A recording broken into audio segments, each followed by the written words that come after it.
So beautiful. The way these boots fit. So weird. The effect's not quite the same on film. So we're on our way in a snowstorm to go try to find someone that's lost in the woods. You'll say a prayer.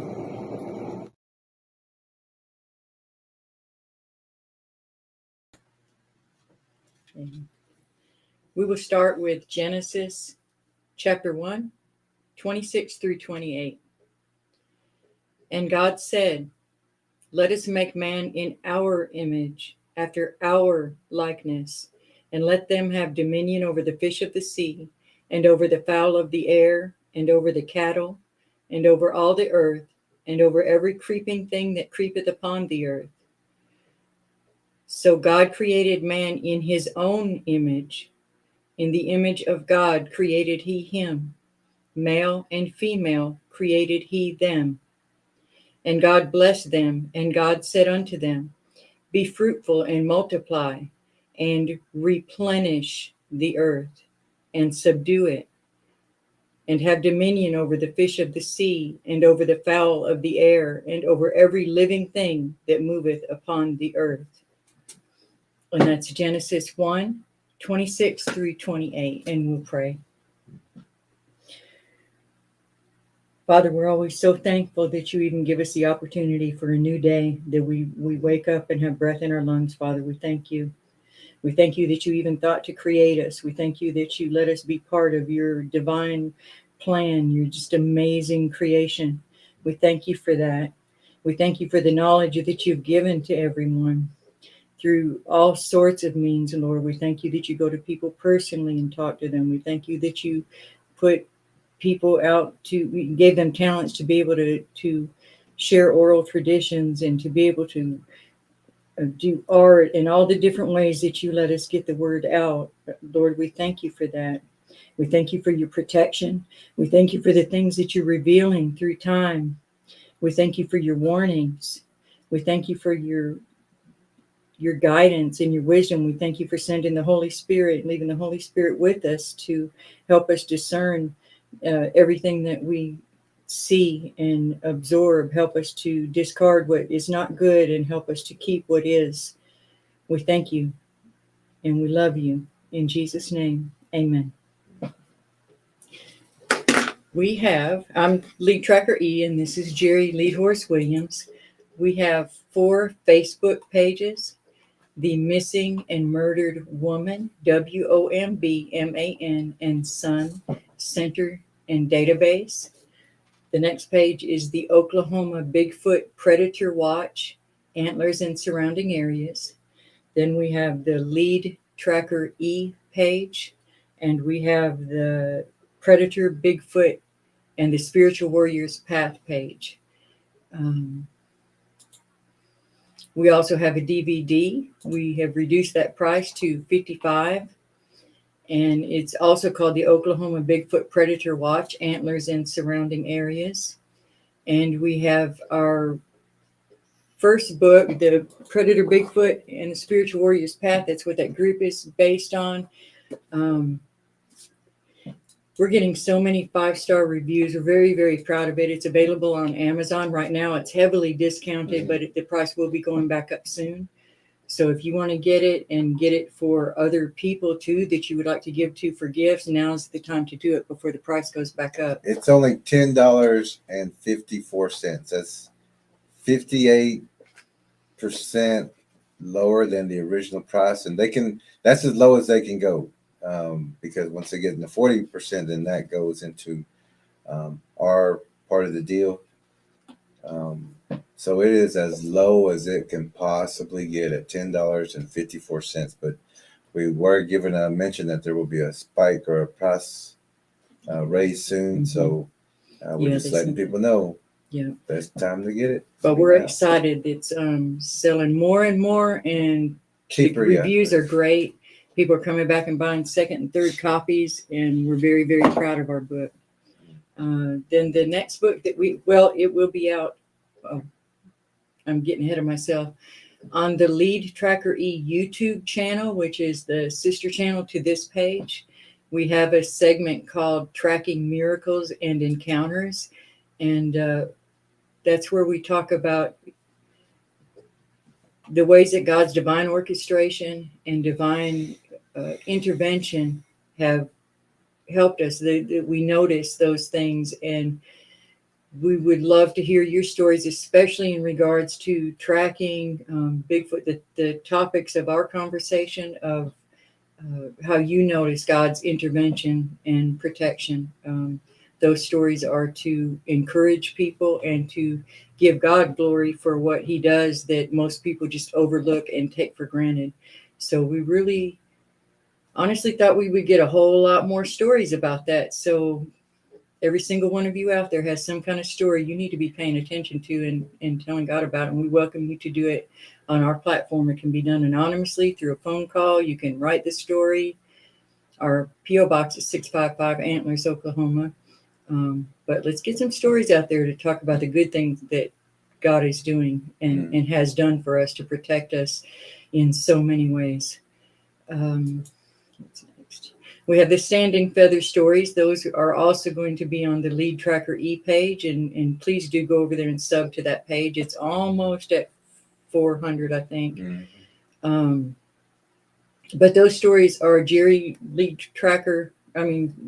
Horse Williams stories as a Native American, as a last man standing at Standing Rock, and just the different journeys that he's been on to collect the knowledge, and some of which we will present to you tonight.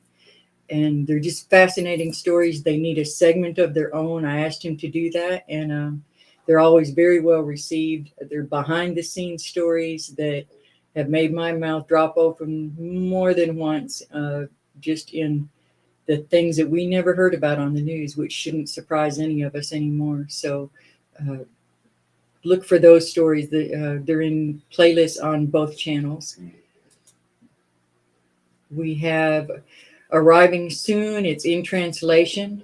Our book in Spanish, The Predator Bigfoot and the Spiritual Warrior's Path, is being translated to Spanish, and it's called Pai Grande, El Depredador y El Sendero de Guerrero Espiritual. I'm working on it. I'm working on it. Sounded good. I'm working on it. But we're very excited about getting that book out to our Spanish-speaking viewers and readers, because they need this knowledge too. This is life-saving knowledge. We hear it over and over and over. We knew it when we put the book out, but it's always very encouraging to hear that it's being received in that way, and that people are grateful for what they've already learned. And we are about to finish up on our latest book, which will be called Vessels of Hope versus Agents of Darkness, and that covers predators of all sorts, from physical to spiritual. We go into much greater depth than we had the space or time to do in our first book, where you got lists of access points and entry points and open doors to negative spiritual attachments and the way some of these problems are created. In this book, we flesh it out, we fill it in, and answer a whole lot more of the questions that you will have.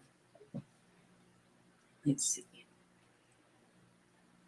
Become a Patreon member is one way for different ways that you can support the channel. Immediate free way, hit like and sub and share so that more people hear about us. Become a Patreon member. There's no minimum fee. And if you do that, you'll get updates on meetings, courses, videos, live tracks, and you'll get your information sooner than we get to these live streams. We have Cash App and PayPal. Those are both in the description. And then I believe I already gave our post office box. Let's see. Our tracker training course is complete. This is actually some of the things that we covered in the course. So some of our trackers know exactly what we're talking about, but we're going to explain a little bit more because in that course you got the hard crash course, but we're going to explain it a little bit better and how it pertains more to Bigfoot, but also how it pertains to future events. This is the Tracker channel. Here it's not an open forum. Here we do, as Lead Tracker E was saying, it's for updates, interviews, tracker lessons, tracker training videos, photos, tracker training course, candidates meetings, and tracker meetings. Monitors, we're back. We hope you got your tomahawks and knives and blades sharpened, and you got your mallets ready and your axes, everything ready to go for tonight and every night. We just ask that people listen to what we're talking about, or if we have interviewers or interviews, that people give strict attention to what is being said. Just like tonight, if you're not listening, some of this is going to go over your head, and you're not going to fully understand it next time. Or if you ever look at it, you're going to know exactly what it is about. It's very important that we learn what is in front of us that ancient people had left for us. It's just like the Bible. Even the Bible started off in Coptic language, and then the words came. So, monitors, make sure there's no big chats going on. We're welcome to say hi to everybody. When new people come in, welcome them. But we don't want any conversations starting up, or, the color of the Coke can, or, things like that. Just distractions. We don't want that. We only need people to listen to what we're saying. And again, this is a tracker channel. It was designed for 10 people originally. Now we've expanded that. We have more trackers now, and we still have trackers who are listening at home to this. And this is directly and distinctively for them. But the people who are learning and are respectful and coming here to find more information than you're finding anywhere else, you're more than welcome to be here. We appreciate you being here. The more that wants to learn, the happier we are, and the more we love to share all this information to you. So we're going to go, since we got those pleasantries out of the way. We don't like saying it, but we have to, so that, because there are new people that come in that may not understand just how this channel's set up. Yeah, it's not like the other channel. So we're going to do the comments, and we will do the comments after the announcements. Sometimes we will stop and do comments and questions in the middle. We may do that tonight because we're just giving a lesson. And we also do that at the very end of the stream. So 3 chances to communicate with us. The first, of course, everyone says hi and see what's going on. We'll say hi, then we'll get to the lesson. We'll take a break. We'll get to comments and questions. At the end, we'll do the same. Okay. So I can do them in here. Okay. We're going to say hi to everybody in the room. War Chief is here. War Chief. Truth Walker is here. Truth Walker. Lorna. JR. Lead Tracker E. JR is just having trouble. He's just falling all over the keyboard tonight. What's he doing? He said his fingers are just not working right on the keyboard. He's trying real hard to say hi. Hi, JR. I have a crooked typing finger, so I get it. JR says I'm all thumbs on the tablet typing tonight. War Chief's surgery has been rescheduled. Okay, for April 17th. All right, and that just means they had to have a specific person for you. Yeah. Kathy Galbraith is here. Did I say Night Stars? Night Stars is here too. Where's sure Did I say is. that? Okay, and Kathy Galbraith is here. Says hello from Canada, friends. Hey, Kathy. Hey, good to see from you. Canada. All right. Let's see. Christian Pratt is here. Christian. How you doing, Christian? Hey, Christian. How you doing? Bob is with us. Bob. All right. How you doing, Bob? Warriors. Let's see. Callie's here. Hey, Callie. Callie is with us tonight. All right. All right. Everybody's saying hello. Good group. Good group tonight. Every time. Let's see. Kathy says we are in God's image, but what about them? What That's about exactly them? right. Thank you for noticing that. Mm-hmm. Shade says this show is awesome. Thank you, Shade. Oh, thank you, Shade. Shade Kathy. Viking. Kathy says, thank you for the wonderful prayer. Tears and joy. Oh, glad you're here, Kathy. Look who's here. Shade says, I'm getting there. Oh, okay. Shade does the dove of peace. Graybeard is here. There's Graybeard.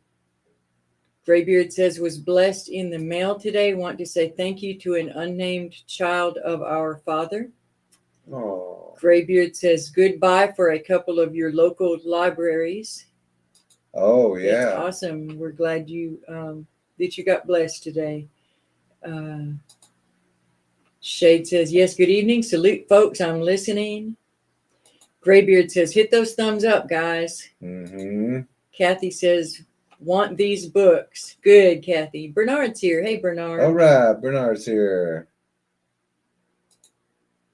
Let's see. He says, muy bien, señorita Lee Chakri. All right. War Espanol Chief's book. Cool. Tomahawk is sharp. What did you say? Christian, it says, cool, an Espanol book. He is ready for the book. Good. Tomahawk is sharp and waiting. I like that. The Genie Cat says, hi, everyone. Thanks for letting me sit in. Glad you're here, Genie Cat. I hope I'm saying that right. Genie Cat. Okay. And Bernice says, hey, good evening. Dwayne and I are here. Hey, Bernice. All right. Okay, we're caught up. Okay.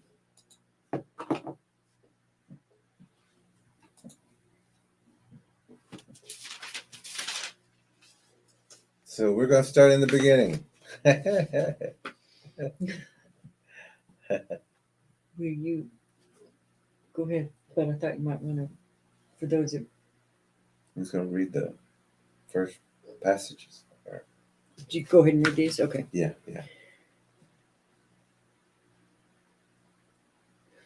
Now we're moving to chapter 6 of Genesis. And everybody knows about the first part. One. Okay, yeah, you're right. We're moving to chapter 6. And it came to pass, when men began to multiply on the face of the earth, and daughters were born unto them, that the sons of God saw the daughters of men, that they were fair, and they took them wives of all which they chose. And the Lord said, my spirit will not always strive with man, for that he is also flesh, yet his days shall be 120 years. There were giants in the earth in those days, and also after that, when the sons of God came in unto the daughters of men, and they bare children to them. The same became mighty men, which were of old, men of renown. And God saw that the wickedness of man was great in the earth, and that every imagination of the thoughts of his heart was only evil continually. And it repented the Lord that he had made man on the earth, and it grieved him at his heart. And the Lord said, I will destroy man whom I have created from the face of the earth, both man and beast, and the creeping thing, and the fowls of the air, for it repenteth me that I have made them. But Noah found grace in the eyes of the Lord.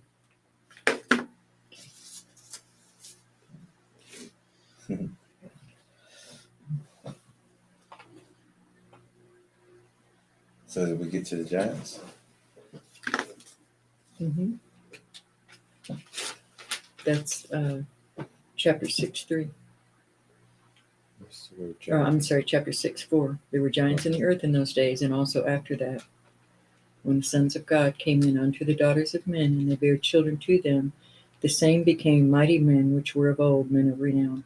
Oh, I didn't hear that. So there's the pre-flood giants, and there's also the post-flood. So there's some parts of the Bible that's missing. Everyone knows that. But even though it may be missing in this part of the world, another part of the world may have recorded that, or another part of the world may have recorded that. And that's where we get the Bible, we get the Egyptian Dendra Zodiac, we get the Ojibwe sky map, we get the map of the universe, we get the Aztec Sunstone. And before anybody freaks out over the fact that he said the words, there are some parts missing. We would refer you to Revelations 22:19,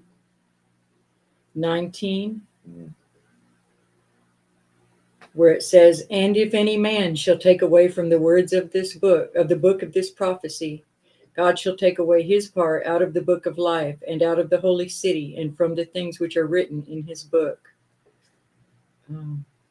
Let me back it up. I should have started at 18.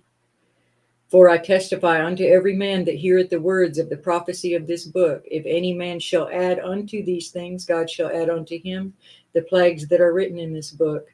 And if any man shall take away from the words of this book, of this prophecy, God shall take away his part out of the book of life, and out of the holy city, and from the things which are written in this book." That tells you right there that some things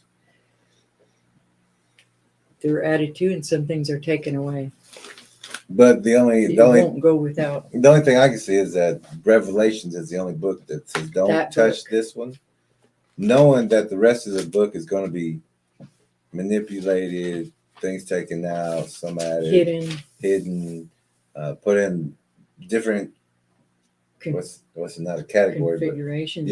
Yeah. So you have different translations and so if you're studying the Bible, you know that there's parts missing, and that this part right here belongs over there, and this part over here belongs over here, and who they're talking about. So we know that there's parts missing. Everyone knows there's parts missing. So we're going to look at a different written history. This history was written by. It's kind of hard to explain because it's called the Mayan calendar, but it's also called the Aztec Sunstone. Only that the hieroglyphs are Mexican. So I would say it's a Mexican message or a Mexican prophecy. But everyone knows it as the Aztec Sunstone or the Mayan calendar. So it does have different names. But the hieroglyphs that we're going to be talking about is Mexican. Now, I want to put this first photo up and let everybody take a quick look at it. This is the Aztec Sunstone. There's one picture I forgot to get. Anyway, this is the Aztec Sunstone. Now, if you look in the very center, we're going to give you a couple of details of what is on here. Let's see if we can lift this over. Should we use this one? It doesn't have the glare. Okay, yeah, we can.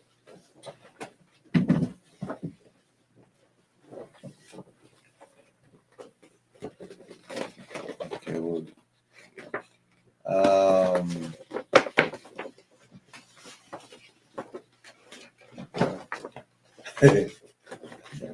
so we're going to show you the very center, and what we want you to look at. Okay, so now what we see the face in the very center, of course, and we see the point on top of the head like a pyramid. It's pointed straight up. This is called the eagle. Let's see. Lead track here. Yeah. Oh, other way. I gotta do everything opposite. Yeah, opposite. Right there. That is called the eagle, or the eagle's beak. And the reason it's called the eagle is because it is the highest flying bird. And it watches from the sky, watches its prey from the sky, and comes down to feed. Now, the two claws on the side where the ears would be, this means that this creature eats hearts, lungs, intestines. Of course, it eats everything else, but Soft tissue. the soft tissue is what it desires first. Now, the 4 blocks on the inside of that circle around the face, connected to the face. Can you see that? 4 blocks. Where am I at? These things. One there. Yeah, there's one there. Opposite side there. One there. And then further down below. And those 2 at the bottom. Now that is the symbol for the butterfly.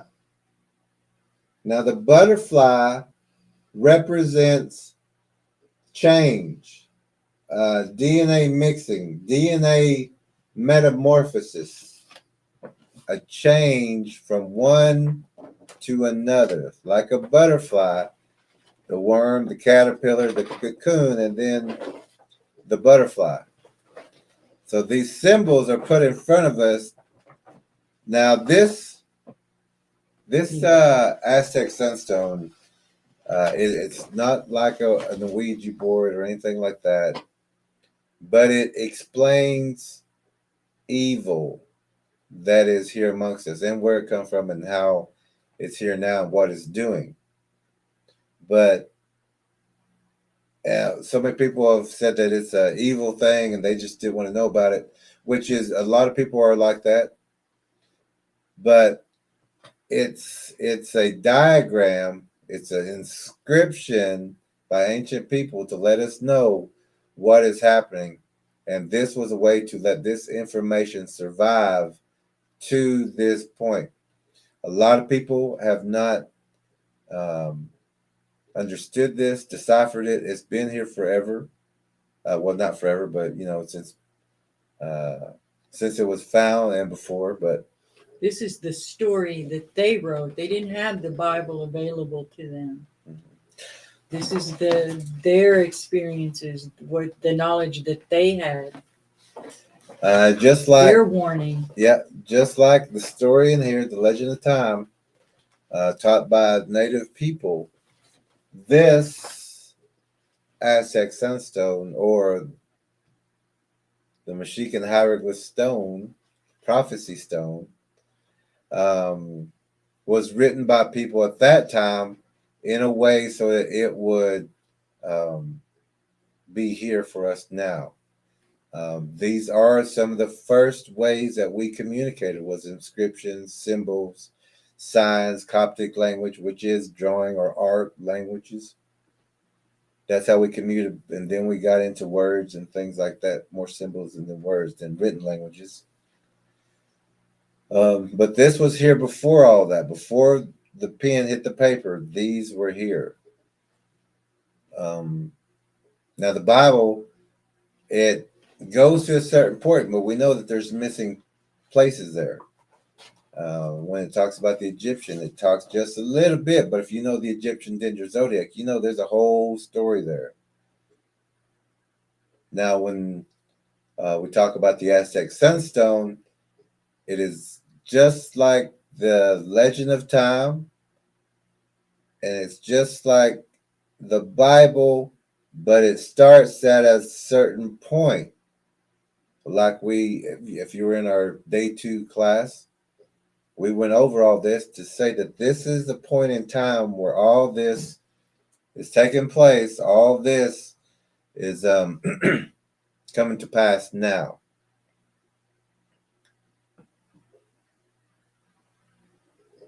So this is just a story told in a different way. It's the same story. It's been told all around the world. It's in every history book. It's in every language. The languages that survived, because everyone had a language, everyone had a way of communication. But when invasions happened and wars happened, all this information was taken.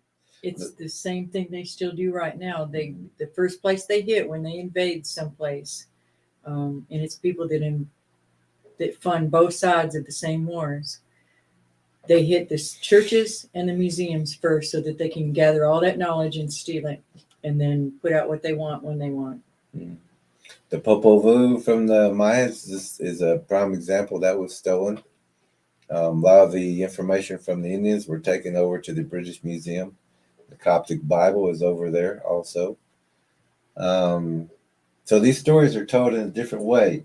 Now the eagle and the butterfly. Now those are things that are telling us, if we listen, if we decipher an eagle and a butterfly, we're saying that the eagle that's above us, that's watching, that's coming down for prey. Now, once that happened, now there's a change that's going to happen. But it's not talking about like the eagle coming down and eating. It's talking about something that's high, something that's in space or above us, comes down and feeds and changes by mixing DNA, eating, and then mixing DNA, changes what was here, changes birds, fish, people, animals. So these are symbols of what is above us. I think I got another one I can blow up real fast. Oh, this is pretty good. Now the change, as you can see, the person in the middle with the tongue sticking out, the brown skin with the blonde hair and the tongue sticking out, that's also telling us that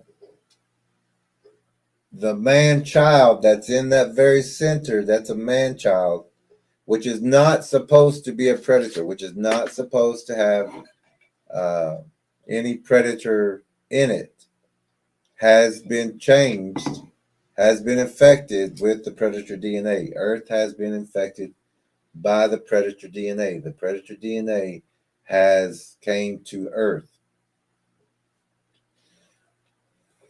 In Genesis 6:11, we read, the earth also was corrupt before God, and the earth was filled with violence. And God looked upon the earth, and behold, it was corrupt, for all flesh had corrupted his way upon the earth. I'll leave it at that. Everything was awful. Everything.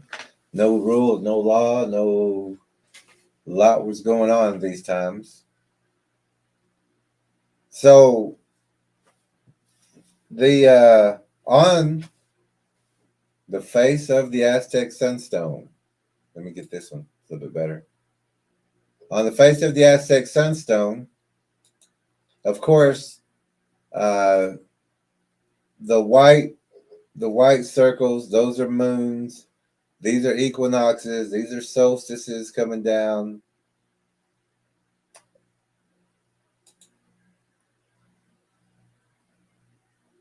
The equinoxes on the sides where the claws are, that's the spring and the fall equinox. Straight down where the eagle's tail feathers are with the circle, the white circle, that's the portal or the winter equinox.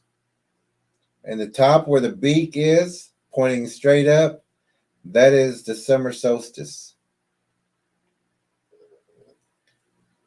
Now, this is the center, and we're going to explain. Oh, wait a minute. Now, everyone sees this. If you go to the Mexican Museum in Mexico City, which I've been there, you're going to see this, but it's the stone. It's the actual stone inscription, prophecy stone. It's not colorful like this, but you're going to go see that on the wall. And of course, the curator doesn't know too much about it. He'll tell you a little bit of the symbols and the signs, but It's just very little that a curator will know. They're not allowed to teach you or give you this information. Some of their highest intellects in this field uh, will not give you the information that we're going to give you tonight. But as we look at the front of here, we're looking at dates and times and catastrophes and changes. And these changes also is where the Bigfoot comes in, giants comes in, predator animals, predator fish, predator birds. It's the same story as the Bible when the fallen angels started mixing with the plants, the fish, Corrupting everything. That's in eating it, and some of the creatures could produce an egg or a offspring. Whatever they ate would be in that next offspring. So different configurations of creatures were being developed or formed, not by God. This was all God's creations being thrown into a mixture and having something produced from God's creations. So it's not God's creation. It's all these things put together to form another abominations, predators. All they make is predators. So on the Aztec Sunstone, this is what everybody sees. This is what everybody knows, and most 99% of the people can't tell you what this is actually. And if they know that you don't know, they can manipulate you and saying this is good or this is bad or this is this. But this is the same as if us right now, with just the knowledge we had, and we wrote about what's happening to us right now in the world. If we wrote about 2020 on everything that happened, and then that's us telling our story based on the words that we have right now with our time and the knowledge that we have, and theirs was a lot more limited in scope back then too. I'm sorry, I was trying to. A good comparison is in the Bible. It says Ezekiel saw the wheel. Well, was it a wheel? Some other people would say that it was a spacecraft, or that an alien is a demon, or there's different words for the same things. And this is the same sort of situation.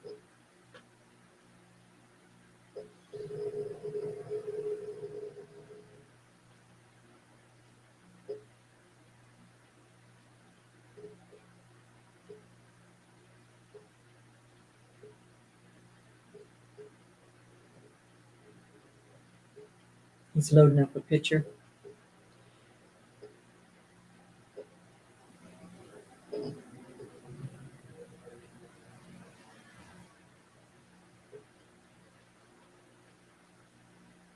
And another, when we talked a minute ago about how some things will be added, some things will be taken away, there's also so much that's open to interpretation. And if that was not the case, there wouldn't be so many fighting denominations that all call themselves Christians. We can't even agree with what our own, what's supposed to be one religion. What happened?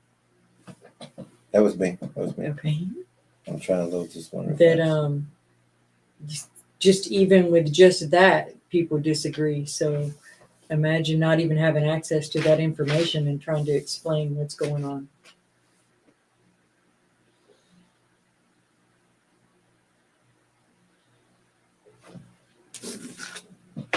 So everyone sees this. Hardly anyone can understand it or explain it. We'll get to that in just a moment. But this information here, once we explain the last part, when we get to that, you'll understand it. But right now, this is what everyone sees. You'll go to the museum, you'll find this. But what we're talking about, where the information is, you're allowed to see this. What we're talking about, the information that we're talking about, is the information on the side. There's information there that no one gets to see unless you know it's there. If you don't know it's there, you'll walk up there just like I did. I walked up to them, looked at that one, and said, okay, that's it. They couldn't explain it to me. So I didn't get a lot of information. I had to go and talk to the premier presenter of the Aztec Sunstone to get some of these charts that he made himself. So the information that this is what everyone sees. Now this is the information on the side. There is a lot of information on the side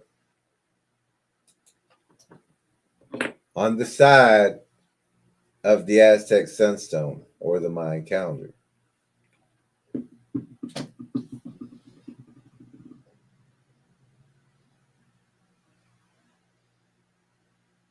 Now, with the Legend of Time, we do talk about how, and on the Aztec Sunstone, on this backside, we talked about the formation of the Bigfoots. I don't have that up close. I can hold it up there. Sure. Let me see if I just have it somewhere. The photos.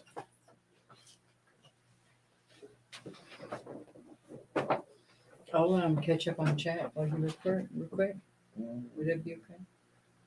We have just a couple more. Yeah. Well, I kind of got it. Okay. Let's see if everyone can see this. Now, this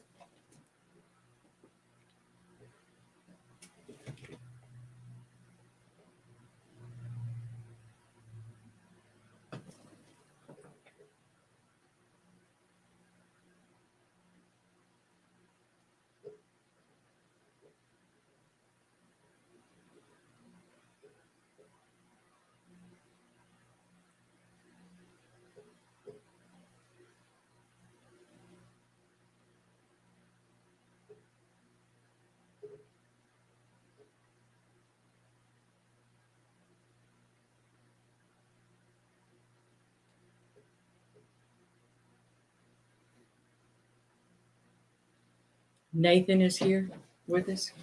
now here at the very top,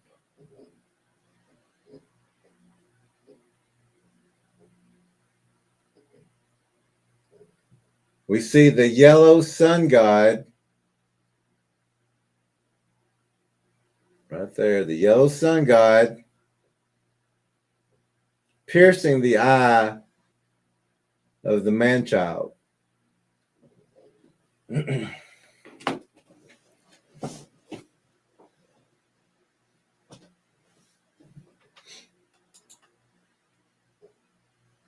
that's at the very top. That's also called the Gate of Souls.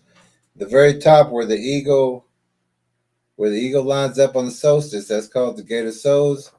The equinox and the fall equinox is called the Line of Truth. And then you have the winter equinox at the bottom.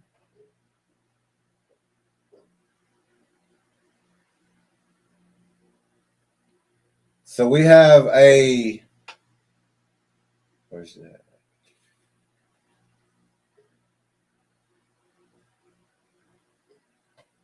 Here we have an inscription here, and I may have to blow this up just to read it. This is the Aztec Sunstone or the Aztec calendar. And as you can see, the people who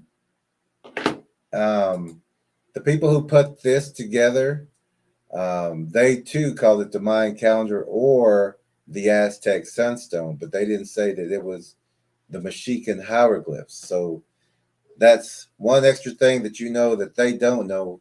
And these are the premier people of this time. We're going to read that top part real fast.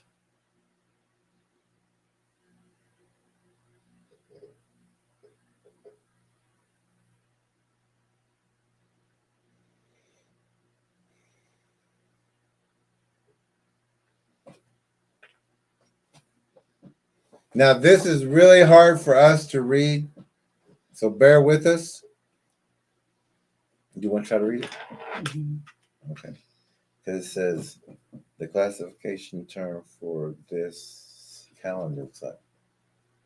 And we're reading that very top section, which is up here.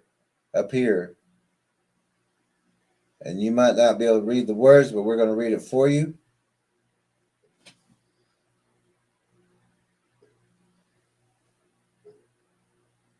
The classifying term for the calendar is Quetzalcoatl,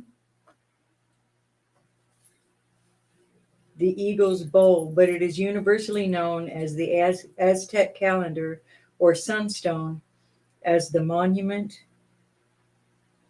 was dedicated to this deity on this huge basaltic monolith having an approximate weight of 25 tons. The Aztec calendar was carved.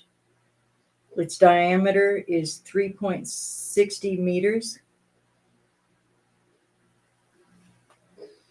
It was found buried on the southeast corner of the Zocalo, the main square of the city of Mexico, on December 17th, 1760. The viceroy of the New Spain at the time was, it's very blurry, was Don Joaquin de Montserrat, Marquis of Corrales. Afterwards, it was taken to the Metropolitan Cathedral and placed on the west wall of the tower, where it remained. You'll bear with me, it's very blurry.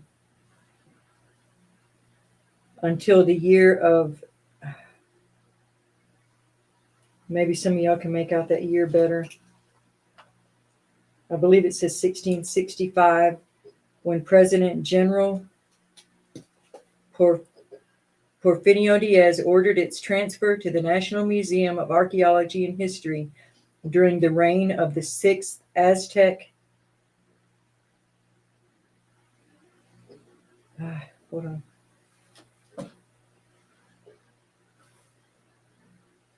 Oh, my phone's doing something goofy. Give me a second.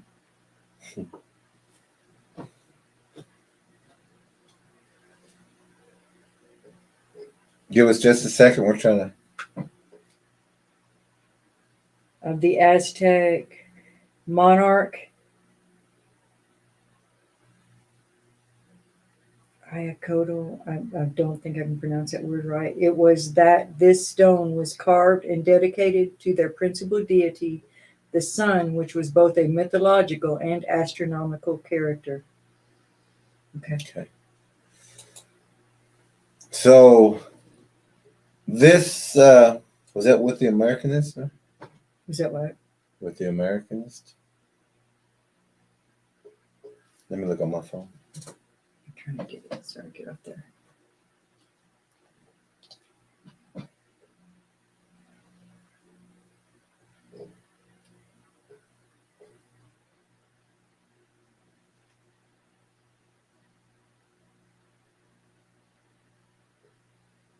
So at the time of all this, there was a meeting.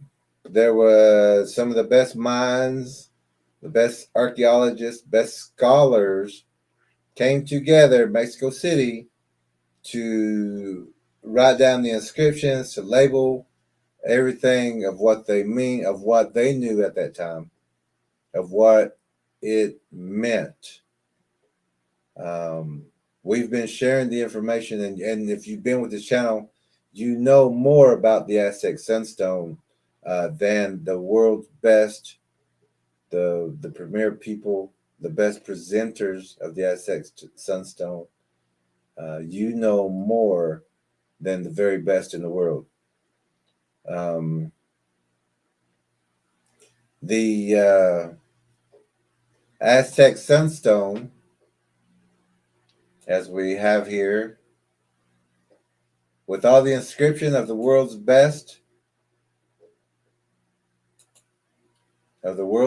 people pulling all this together for you. Can we read? We're going to read that second middle section.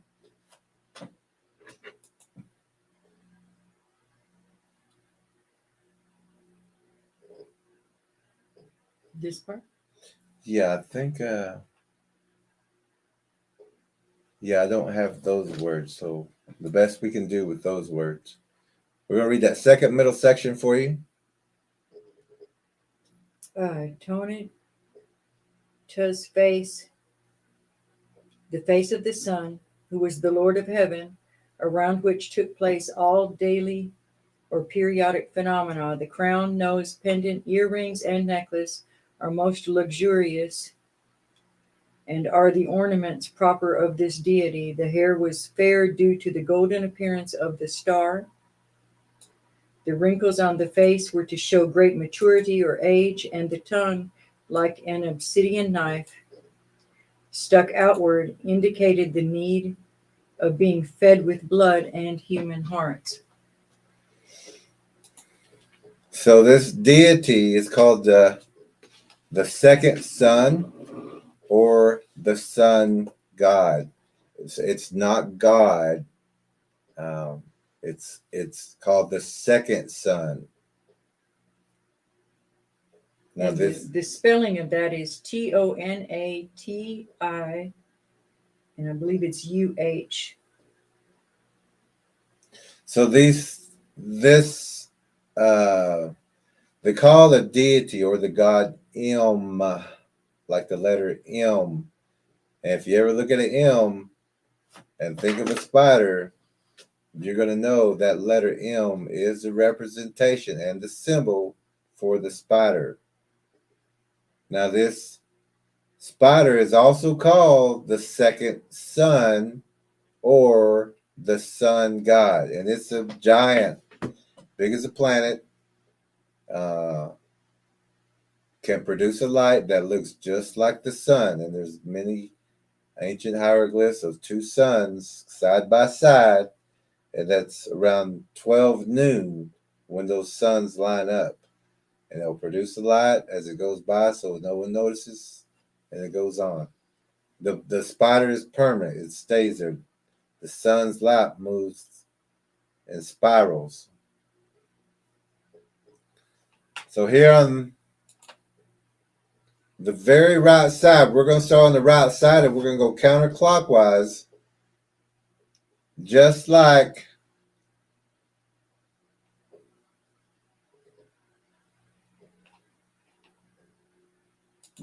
the inscriptions here tell us to. We're going to read that first right side over there for everyone. And you may be able to read this on your screen also. But that first corner, that first box, do you have that? Or it's on the screen too. I think that's easier. Okay. The son of Jaguar. And we're not saying S-O-N, S-U-N. The sun, or the Jaguar's son, the time of the Jaguar, was the first and most remote of the four cosmosonic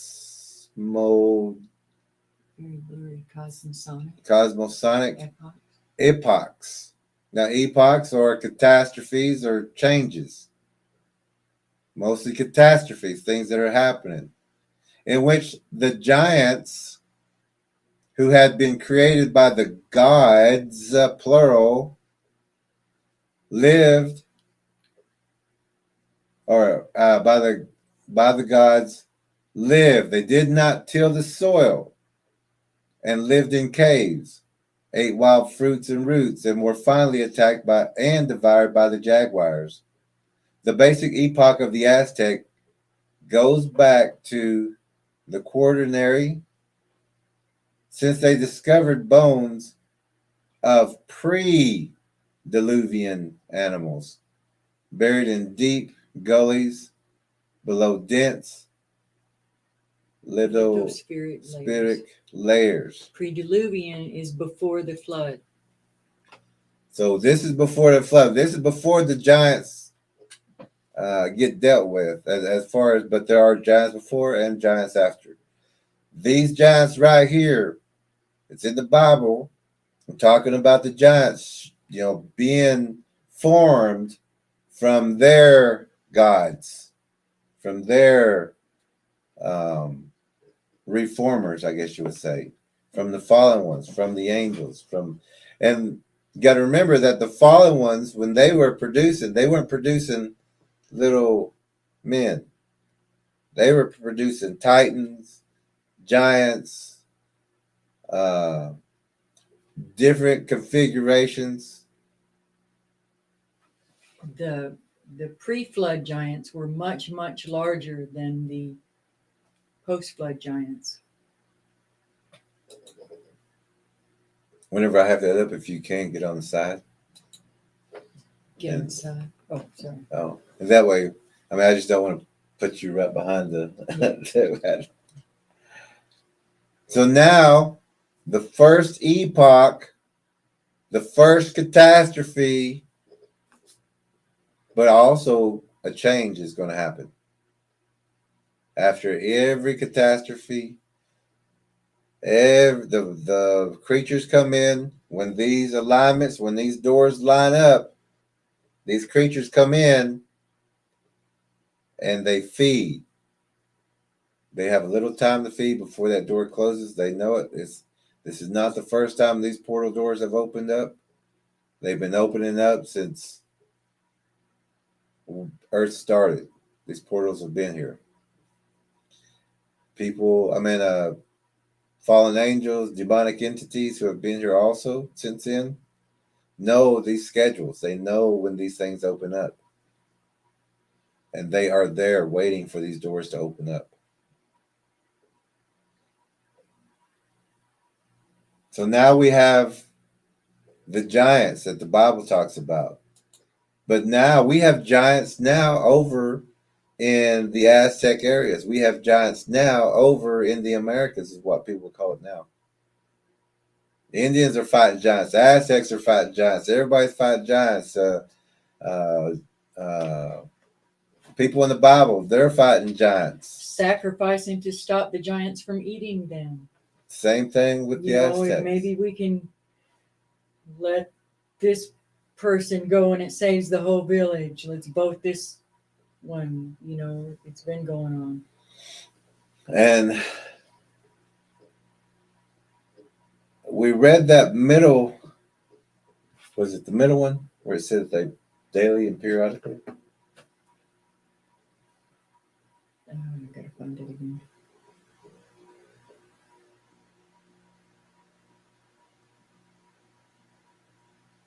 Give us just a second.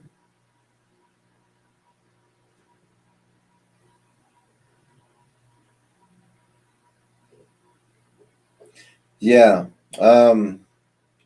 In that second paragraph that we just read, it said that the face of the sun, who was the Lord of the heaven, around which took place all daily and periodic phenomena. So these creatures, they know when the portals open. Some are daily and some are seasonally, but these creatures know when when these doors open, but they also hunt the same way. Some are taking people daily. Some only come around harvest time. Some only come around certain times where people gather. They're seasonal. Some of them are seasonal. They make the rounds. Some of them are daily. They'll take people anytime they get a chance. And there are people taken every day. Those areas also get blacked out with no radio services. So no one can call out. No one can know that they're missing. But these things happen daily and periodically. This has been written down generations, thousands of years, letting you know these things are still here and this is what it is and this is what it does. So now we got giants that are going around eating everything. So now we're going to move to the middle.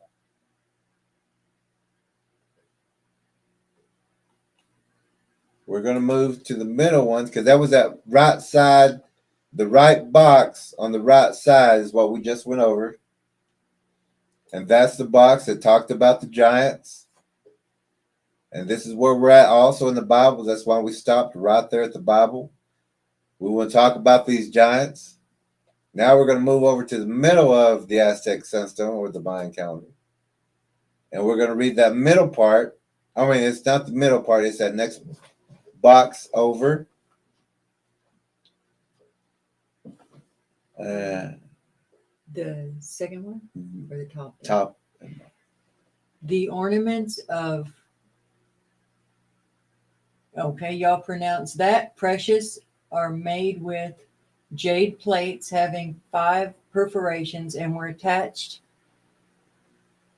to, what is it? By means of a red leather thongs and feather tips ending in a pearl.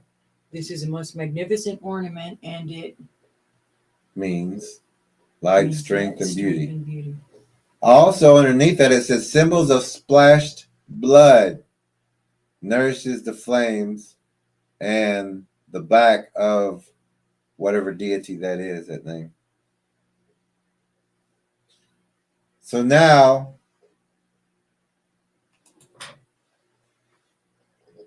we got the pearls, we got everything looking good, but we've got a demon or a deity that requires hearts, soft tissue, blood sacrifices. There's symbols on the Aztec Sunstone. If you know what you're looking at, you're going to see blood splatters. And this is what it's talking about. It's a symbol of splashed blood nourishes the fire at the back of the, whatever it was, that name. So this deity, this creature, these things, these predators require sacrifices to leave the entire group alone. And in the Aztec sacrifices, you'll see hieroglyphs and artwork like this. That's not even on this one.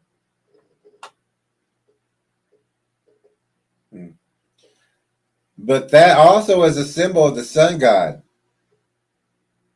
And you can see the extra appendages, the claws, the thirst for blood, the blood running down the temple, the sacrifices, the heart, the soft tissue is being given to this deity. Creatures, which are spiders, which are predator Bigfoots, which are giants.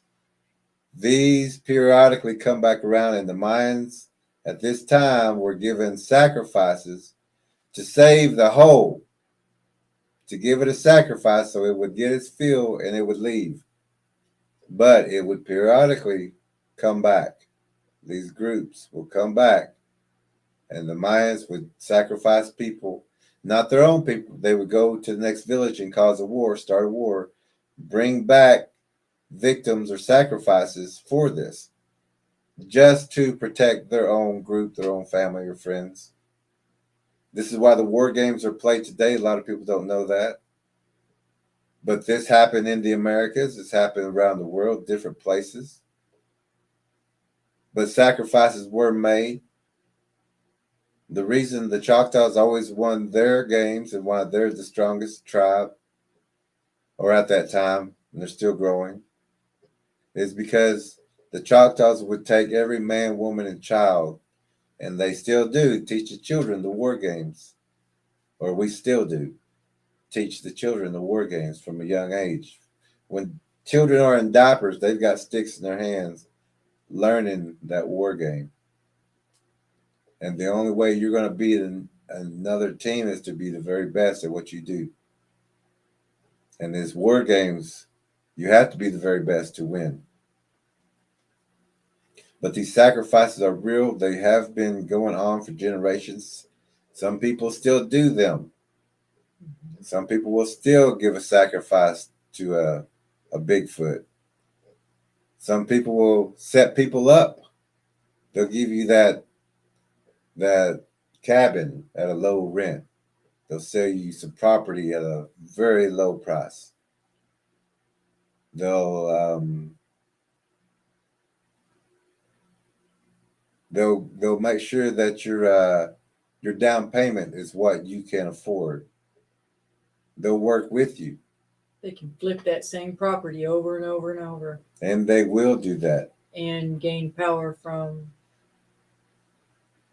sacrificing. And these things will periodically come around, and people will sacrifice someone else. That's been done before. It's people find it easier to give someone else than to give their own children up. So be very careful when you're looking for homes and good deals. Know that area first. Do your scouting before you purchase anything, because these sacrifices have been happening, and they still continue to happen. And not just to the Bigfoot, but to all kinds of little g gods. The sacrifices always continue. Nothing's changed, just the names of the people doing it.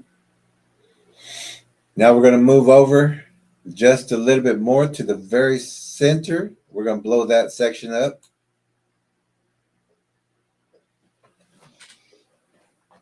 The top says the V figures are the signs of solar light beams. Below that box, it says the date, Tekparo, obsidian knife, symbol of the north. And the box beside it says the tail of the fire serpent. Fire serpent. And the fire serpent is the great serpent, or the Milky Way. So the circle that goes back around and on both sides. It's on the outside. If you look at the map of the universe, you're going to see the outside like that. It's on the very outside. If you look in some old ancient inscriptions of the world, you're going to see a big python around the earth. It's protecting the earth. Now those the V figures are the signs of solar light beams. And this is what we were talking about with the letter A. The letter A is a symbol for light, but it's also the symbol for the eye and the eye lens. Maybe I can do it like that.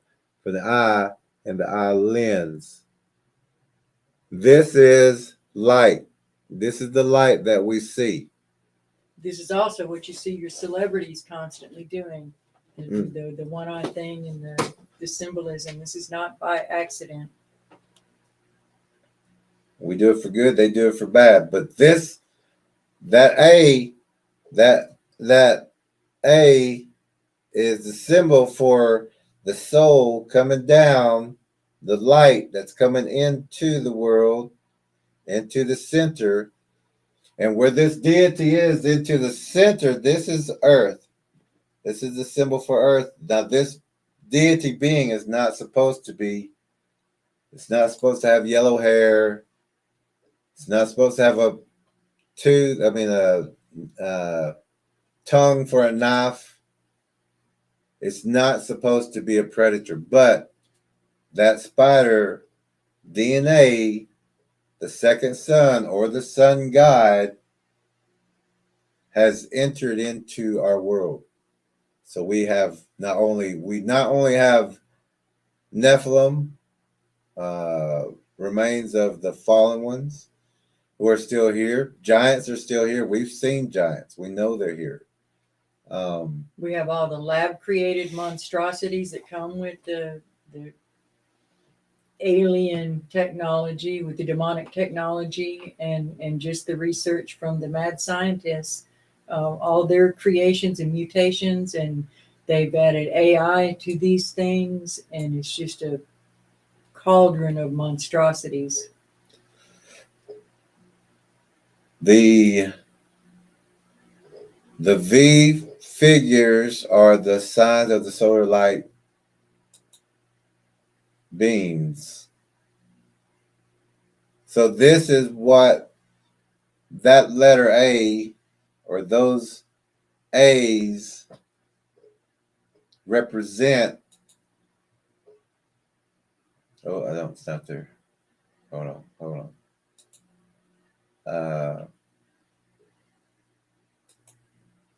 Well, it's pointing right to that cone, or that A, or that downward.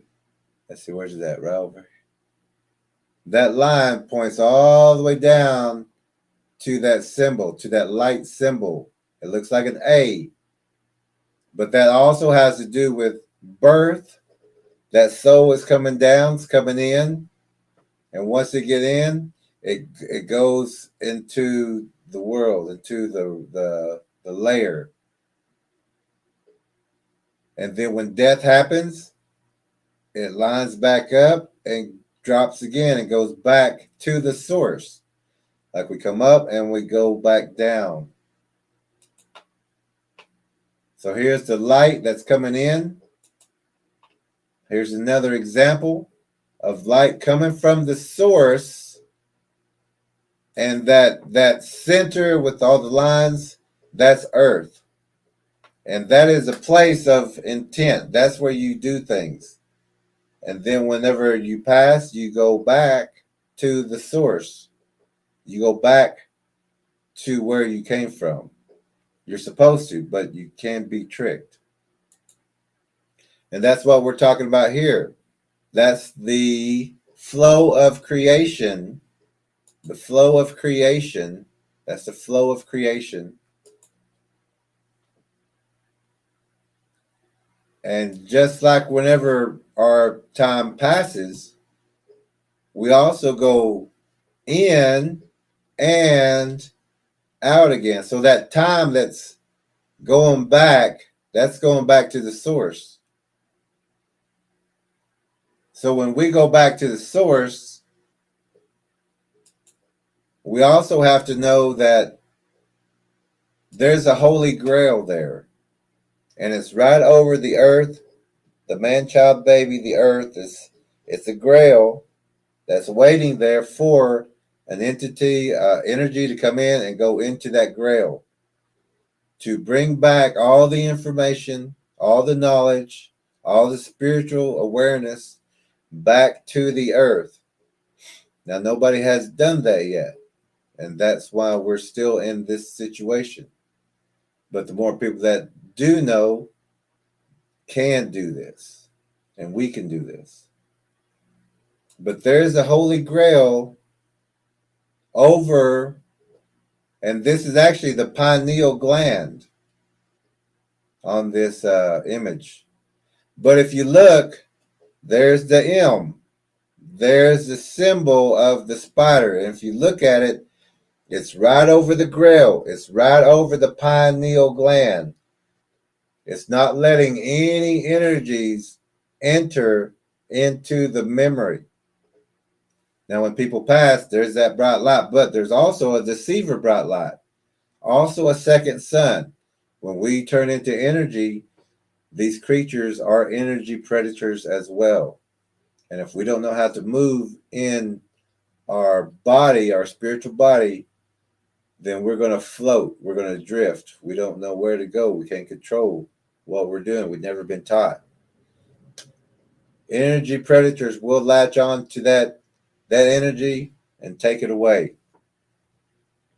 This has been happening. It's happened, and it will continue to happen until people understand. As a warrior, you don't try to go through that spider. A warrior goes over, under, or around it. Don't go into it. Don't go into that first light. If something's trying to stop you, don't go into it. Go under it, go over it, or around it, and you're going to find that there's a door waiting just for you. That's your door. It only opens for you. If you don't use it, it's going to close.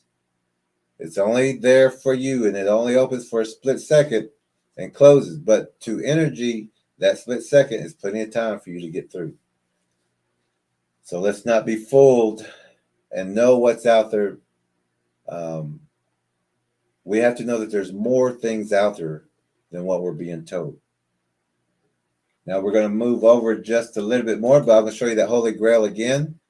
That's the spider symbol. That's also the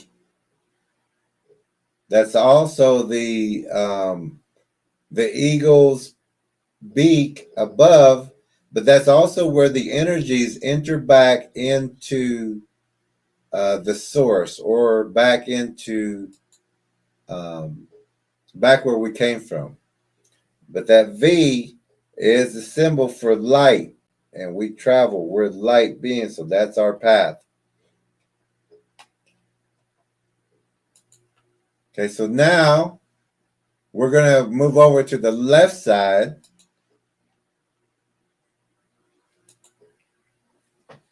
Oh, that's we're going to move over to the left side now and read this part for you as well. The sign, I'll skip the name, symbolic of the East, coat of arms that used to cover the corpses of noblemen and brave warriors during their funerals. The next box, the flaming sign, it appears in each of the segments of the fire serpents. Below that, it says 4 bound stripes of, I can't see that, of natural paper made of agave plant. And beside that, it says a bundle of herbs with flower buds. And that part right there is at the summer solstice, but this is going counterclockwise. On the inside, it goes clockwise, and in the very center, it goes counterclockwise. It's a big lock. It's a big time lock, but it's also showing you what has happened and what's going to happen, because now we're going over to the other side from the giants. Now we're moving over to the other side. Giants, blood, sacrifices, all this is going on right now. And now we're moving over to the other side of the Aztec Sunstone. So now we're moving over to this section. These are 4 sections.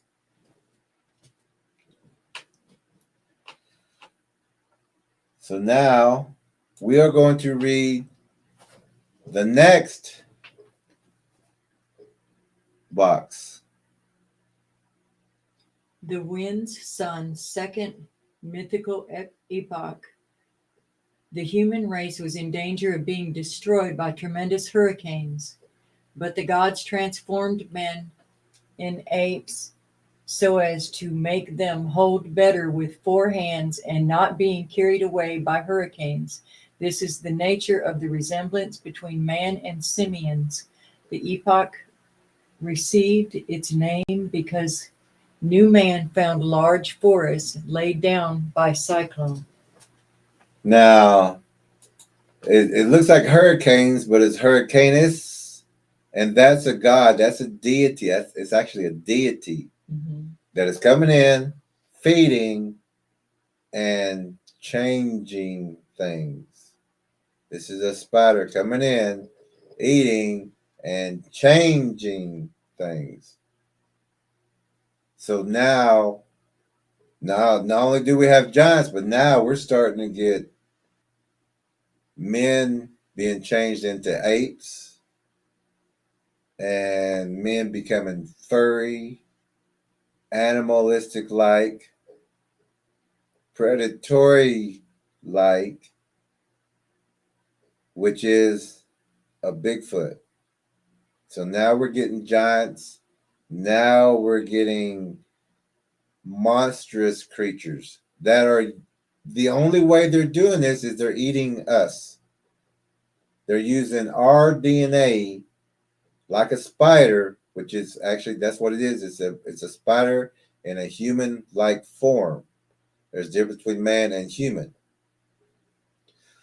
But this spider is eating all the DNA and changing things. And that's what it does. When a spider eats something, it ingests something, it ingests that DNA. That DNA goes into the pods, goes into the next offspring. That's where you get the flying spider, jumping spider, bell spider, wolf spider, dog spider, wolf, whatever. All the multiple and different configurations it's making by ingesting. And this is what a spider does. So now there's another increase or another influx. There's another catastrophe. Now remember, in the Bible, it's missing this. It's not telling us about men being changed into apes. It's not telling us about how the giants are just here eating. They're not tilling the land. They're not us. They're here just eating and devouring. So now men are being changed into hairy, furry beast. Not all men and not all man, only some. This is going through only some. It's not all men, or none of us would be here. Not all men were changed. Not all men were eaten. But that DNA of the people who were eaten was used to change and used to form something else. Huracan, Huraca with an accent N, also spelled Hurakan, was the Mayan deity of wind, storm, and fire. Lightning strikes. This ancient god's name is where we get the word hurricane. Now, whenever we talk about Bigfoot groups named Thunder and Lightning, when we sometimes we'll talk about Bigfoot groups called cyclones, tornadoes, hurricanes, trembles, and things like that. It's not just saying there's a hurricane out there. No, it's saying there's a demon, there's a powerful deity that's eating and coming this way. That's a name for that. That's a name for a giant. That's a name for a Bigfoot.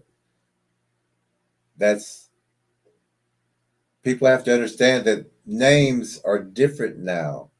Used to be, it went by, like the Indians would say, it goes by what the person has done during his life or what we expect of that person. We would give a name that would go with that. It's the same thing. That's what there wasn't Tom, Michael, and well, I guess Michael there, but it wasn't all these other basic names like we have today. It was a description name. So you were given thunder and lightning if you were given giant names. There's different names which means different things. Devourers and eaters of men and things like that. So now these things are being changed. And on the side of the hieroglyph, another let me get that, let me get that one big one. Big. The other chart. Oh, yeah. Thank you.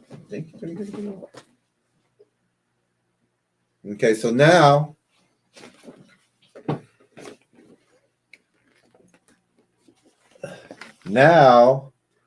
how can I help?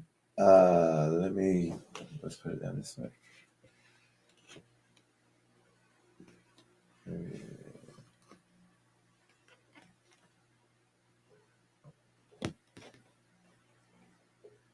maybe it's on the side.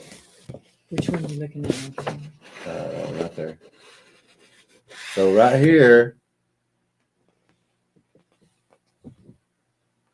here, people are being changed, but you have to understand this is a spider deity. Okay. This is a spider deity that's coming in and eating and changing things. So this is what it's talking about. But this, if you look at that predator that's holding up the smaller predator, because it's changing. So it's a big predator making another predator, and then it's going to make another predator, and it's going to get more. The more man DNA it eats, the more mannish this thing is going to look.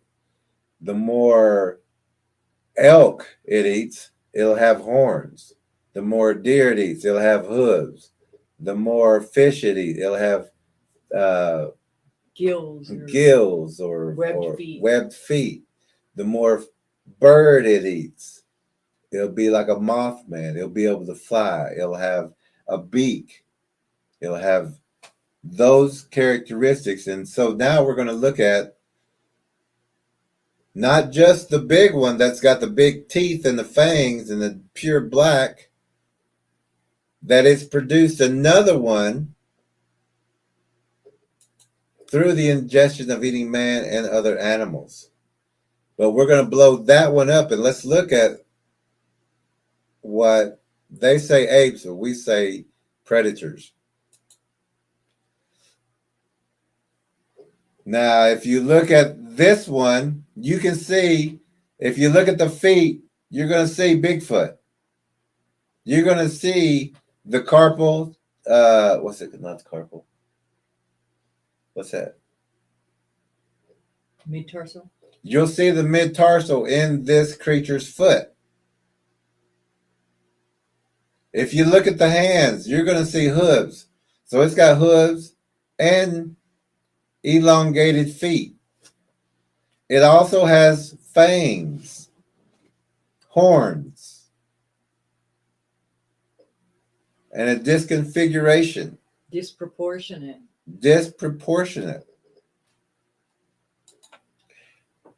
But I also want to show you at this time also with the Ojibwe sky map. The Ojibways had shown this creature. Here we have elongated hands. And if you look at the face, you see different DNAs. And when you look at the feet, you're going to see claws.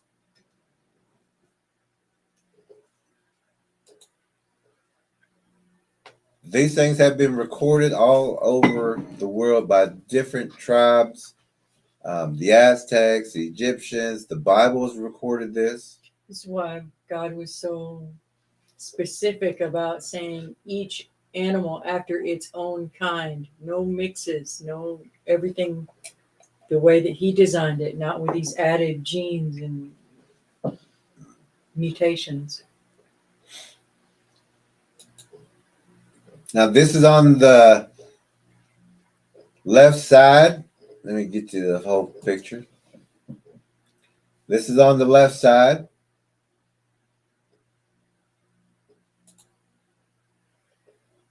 And it has day 1 through day 10. And every cycle is of 10s and 20s. But if you look at some of the names, because we're not supposed to have predators, you're starting to see crocodiles, lizards, deer, and things like that. All these things are being manipulated, eaten, transformed. Deers are being made, crocodiles are being made, vipers, predators are being made all over the world. Not just in the Bible, even though the Bible doesn't talk about the creatures. Didn't talk about the Bigfoots and all that. Oh, I guess it Not does. using that word. It does in a way, yeah. You just got to know what it's saying and where these things are. So in the bottom left corner, there's another box, and we're going to blow this box up. This is the rain and fire sun. This is the third Cosmo. What's that? I can't hardly see it. Garrick? Cosmo something. Cosmogonic or something. Cosmogonic epoch in which everything was extinguished by the Rain of lava. rain of lava and fire. Men were transformed at this time into birds, thus being saved of the cataclysm. They justified this. What does it say? This ballad with the traces of volcanic activity and with the discovery of numerous huts and skeletons burned under layers of lava and ashes. And I don't know if everybody's heard of Pompeii. Oh yeah. Where the people were found, but they said but with the ash, right? Mm-hmm. They were found completely petrified, I guess you would say, but they were engulfed in ash and fire and lava, and it hit all of a sudden really quick. And it talks about. Go ahead. I didn't. We just talked about alligator faces. Oh yeah, we just show you real quick. This is one of. This is the alligator. See the alligator type face. This would be an upright over. How tall would you say? Sitting down, it was about 6 foot sitting down. Sitting down. So upright creature. So that one's when he said alligator face, it was the first thing I thought of was our photo of that thing. Now, also, we're going to show you this. This is on the Egyptian Dendra zodiac. But if you look, you see where the people with the fish DNA on the right, very center. But you see on the left, you see the woman or the person with wings. That statue or that deity is one that has fish and bird DNA. So people are now there's giants that are here. There's Bigfoots that are forming. There's apes that are starting to show up. Apes are not normal. They were formed here. They weren't here, even though if you were born in, say, 1950, you may think apes and monkeys and chimpanzees are natural, but they're not. That just lets us know the education that we're getting allowed to view. We're not getting this. We don't study this in high school or junior high or college.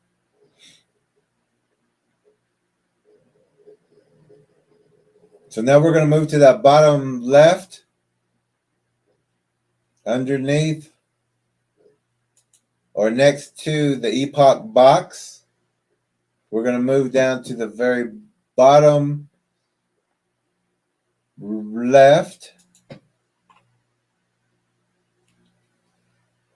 And another epoch went on. A fifth epoch in the solar age. It means the next and last destruction of humans. Of human life in the world. Oh. This symbol is used here as a frame for the central signs. Okay. This is a symbol of the South, that one.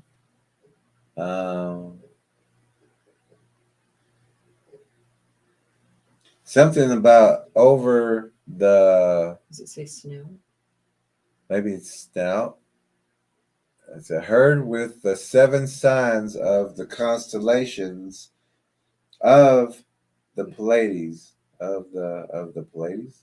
Ladies, yeah.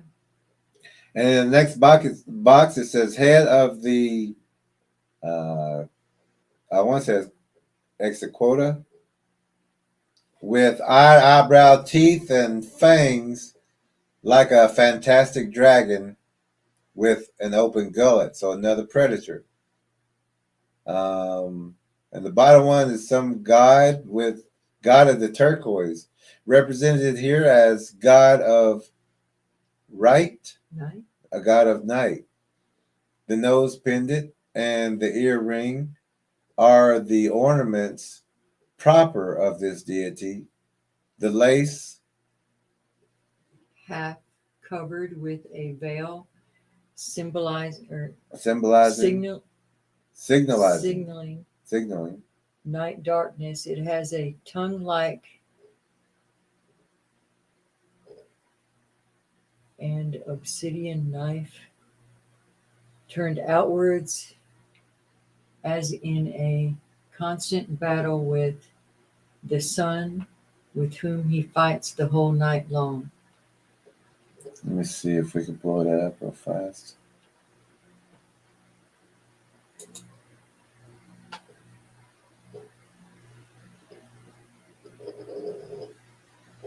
Okay, it's hard to see on that. And this has been in your files for how long? Like 15, 20 years? Yeah, this has actually been in our files Just for an a while. old photo of one. Just never really looked at it. I always said, well, I got time. I got to do this. I got to do that. Forgot about it.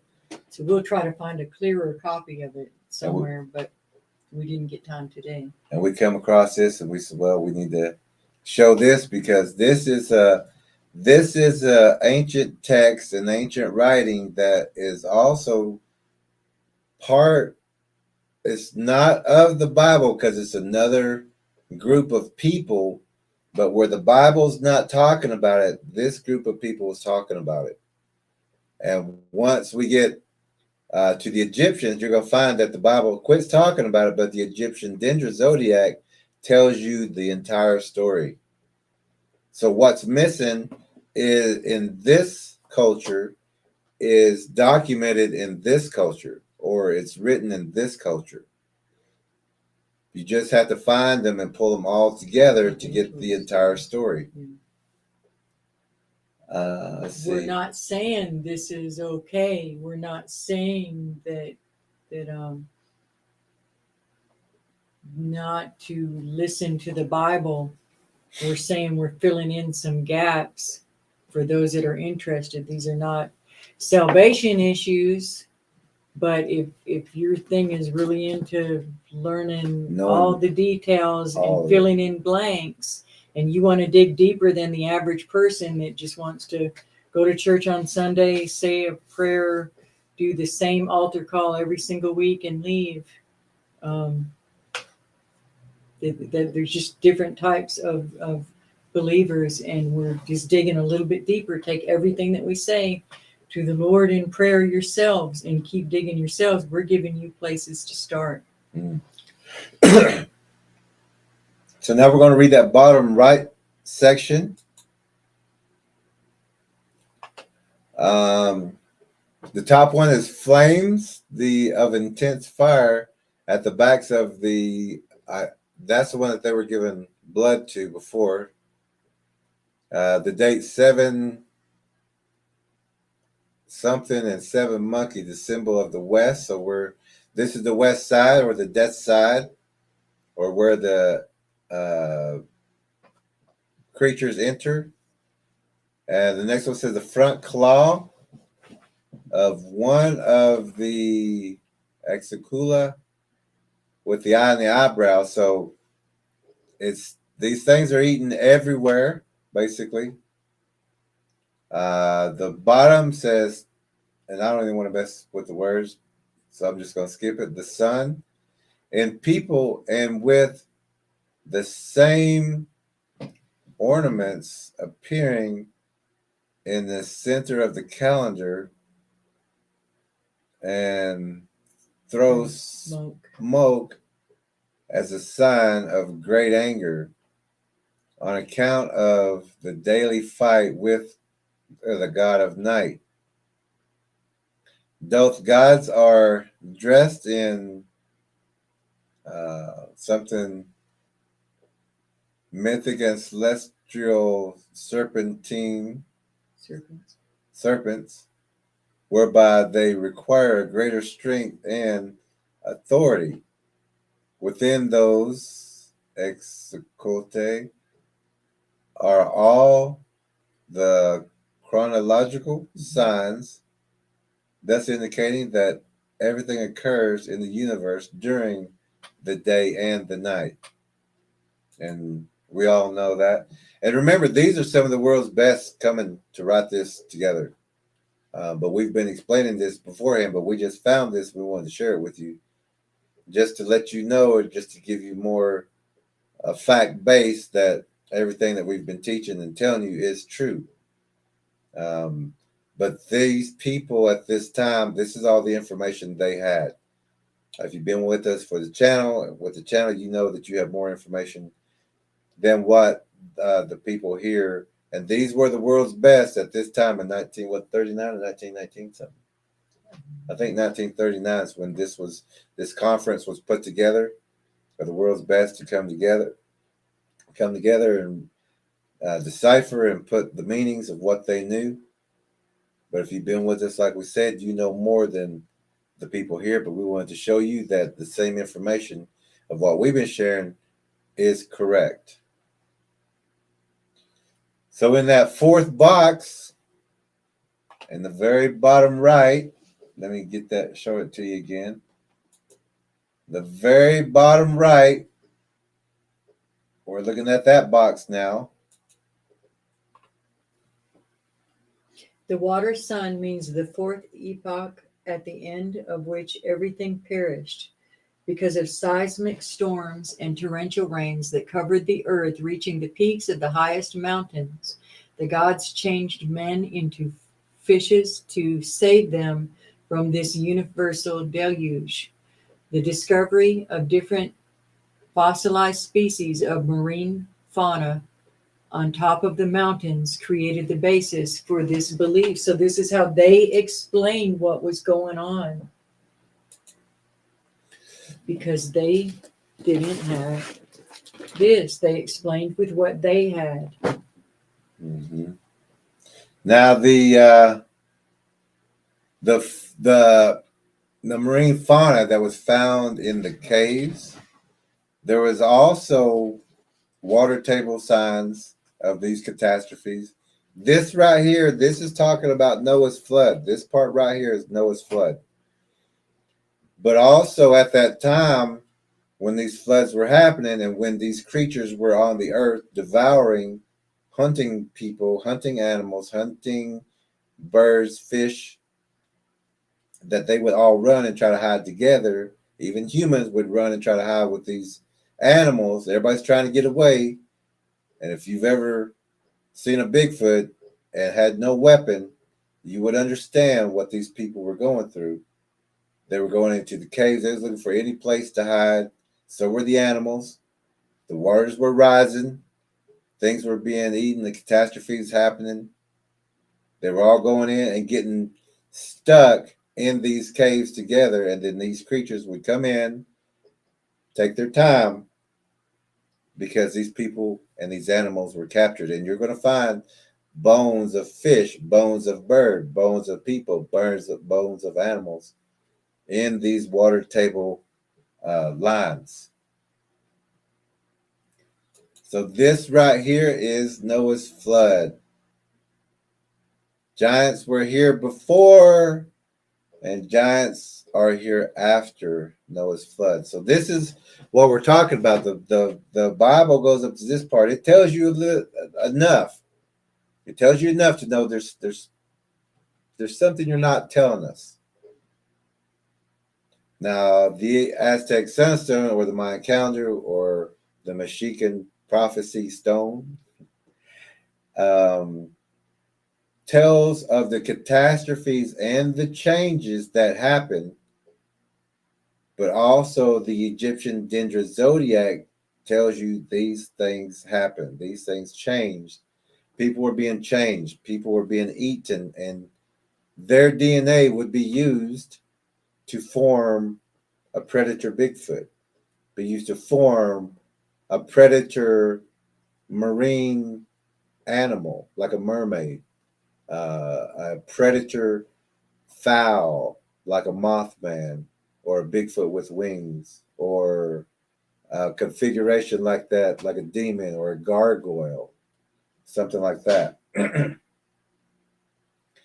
So now we're at the flood time. We the giants. We started the fallen. It started with the giants. The Sunstone tells you about that. It tells you about the deity in the very center, which is the sun god or the second sun, which is a deity that is only here to eat, drink blood, and consume all life. And this is the same thing with the Bigfoot.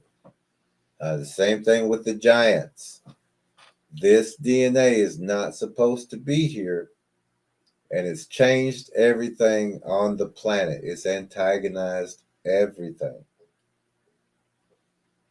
So now we can pick up, back up. Now we can pick the Bible back up and read from there. Now we understand all this stuff happened. It's not just hearsay. It's in the Egyptian Dendra zodiac. It's in the Aztec Sunstone. It talks about it a little bit in the Bible, but it doesn't tell you all the horrific things that were happening, all the changes that were happening, all the. Of course, we do hear about the centaurs and the, um, what's the bull and minotaurs and all these configurations. Egyptian Dendra zodiac shows us the god Sobe, like the drink Sobe. That's the snout or the alligator head man.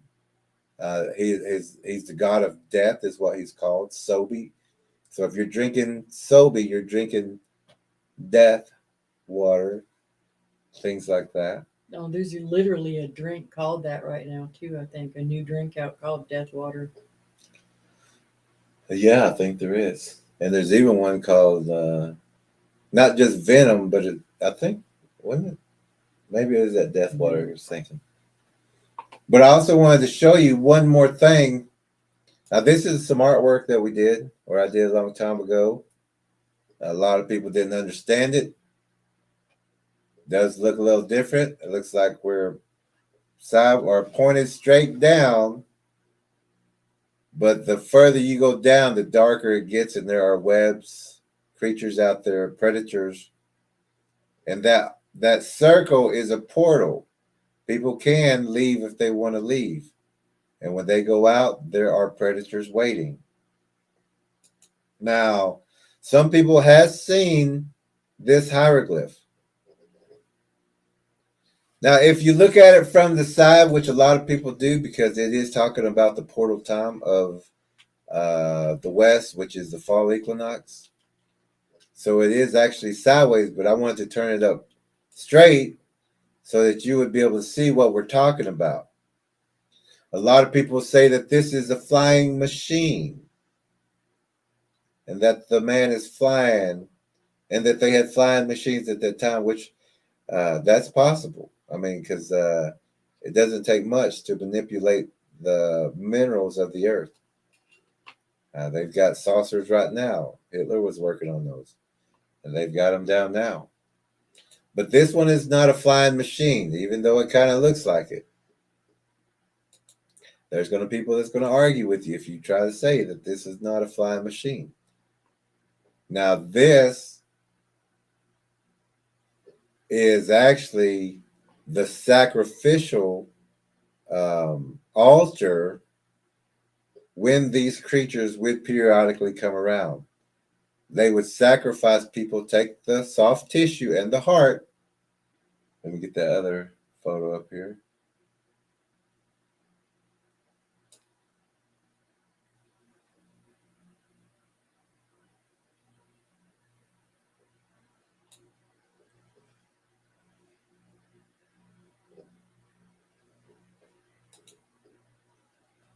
Now if you look right here, you're going to see.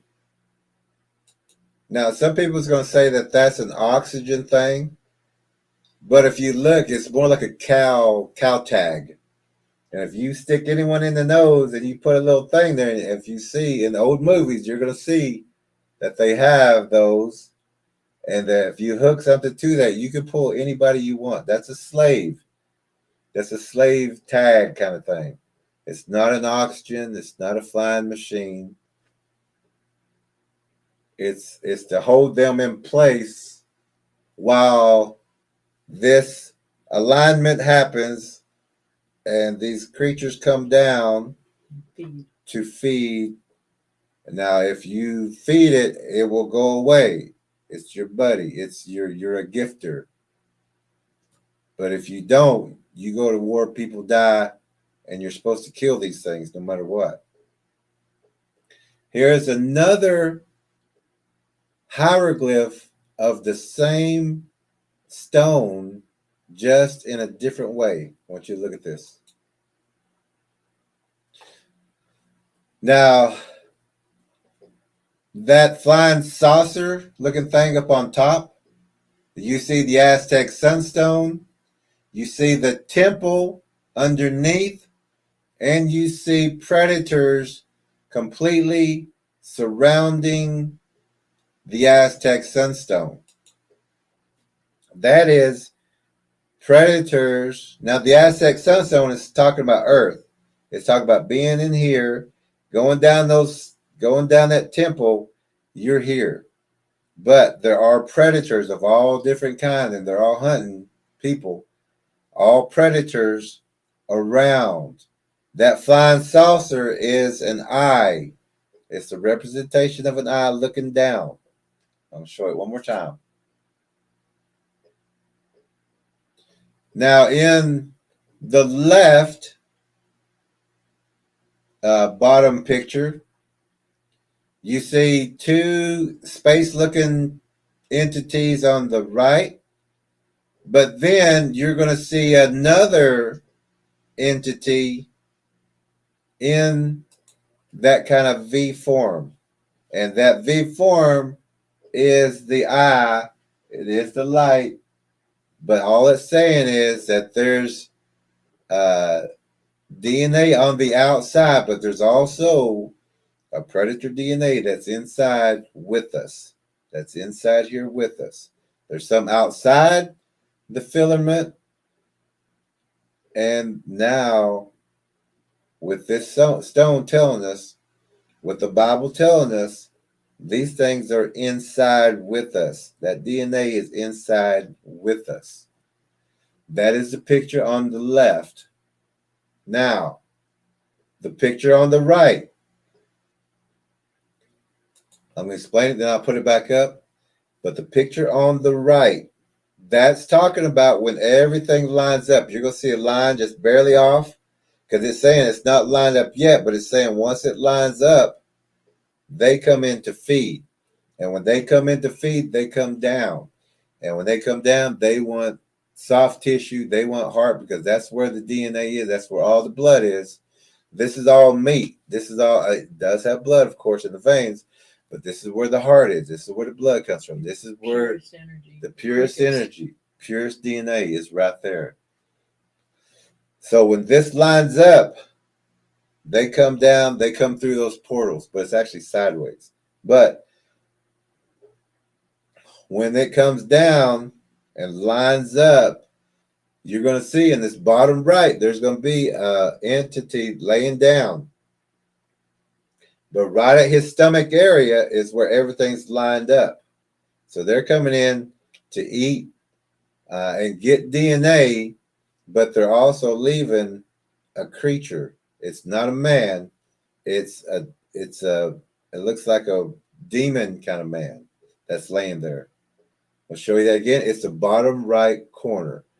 Look how it lines up, and look where it lines up. It's going to line up right on the I don't want to say man. It's right up on that being's midsection, because it's coming to eat. And what is left is that being but it's not a man. It's a different being. Let me show you that on the right side. Now, if you look at that right side, you're going to see that same kind of spaceship, but that spaceship is the symbol for the spider that is above, that is looking down.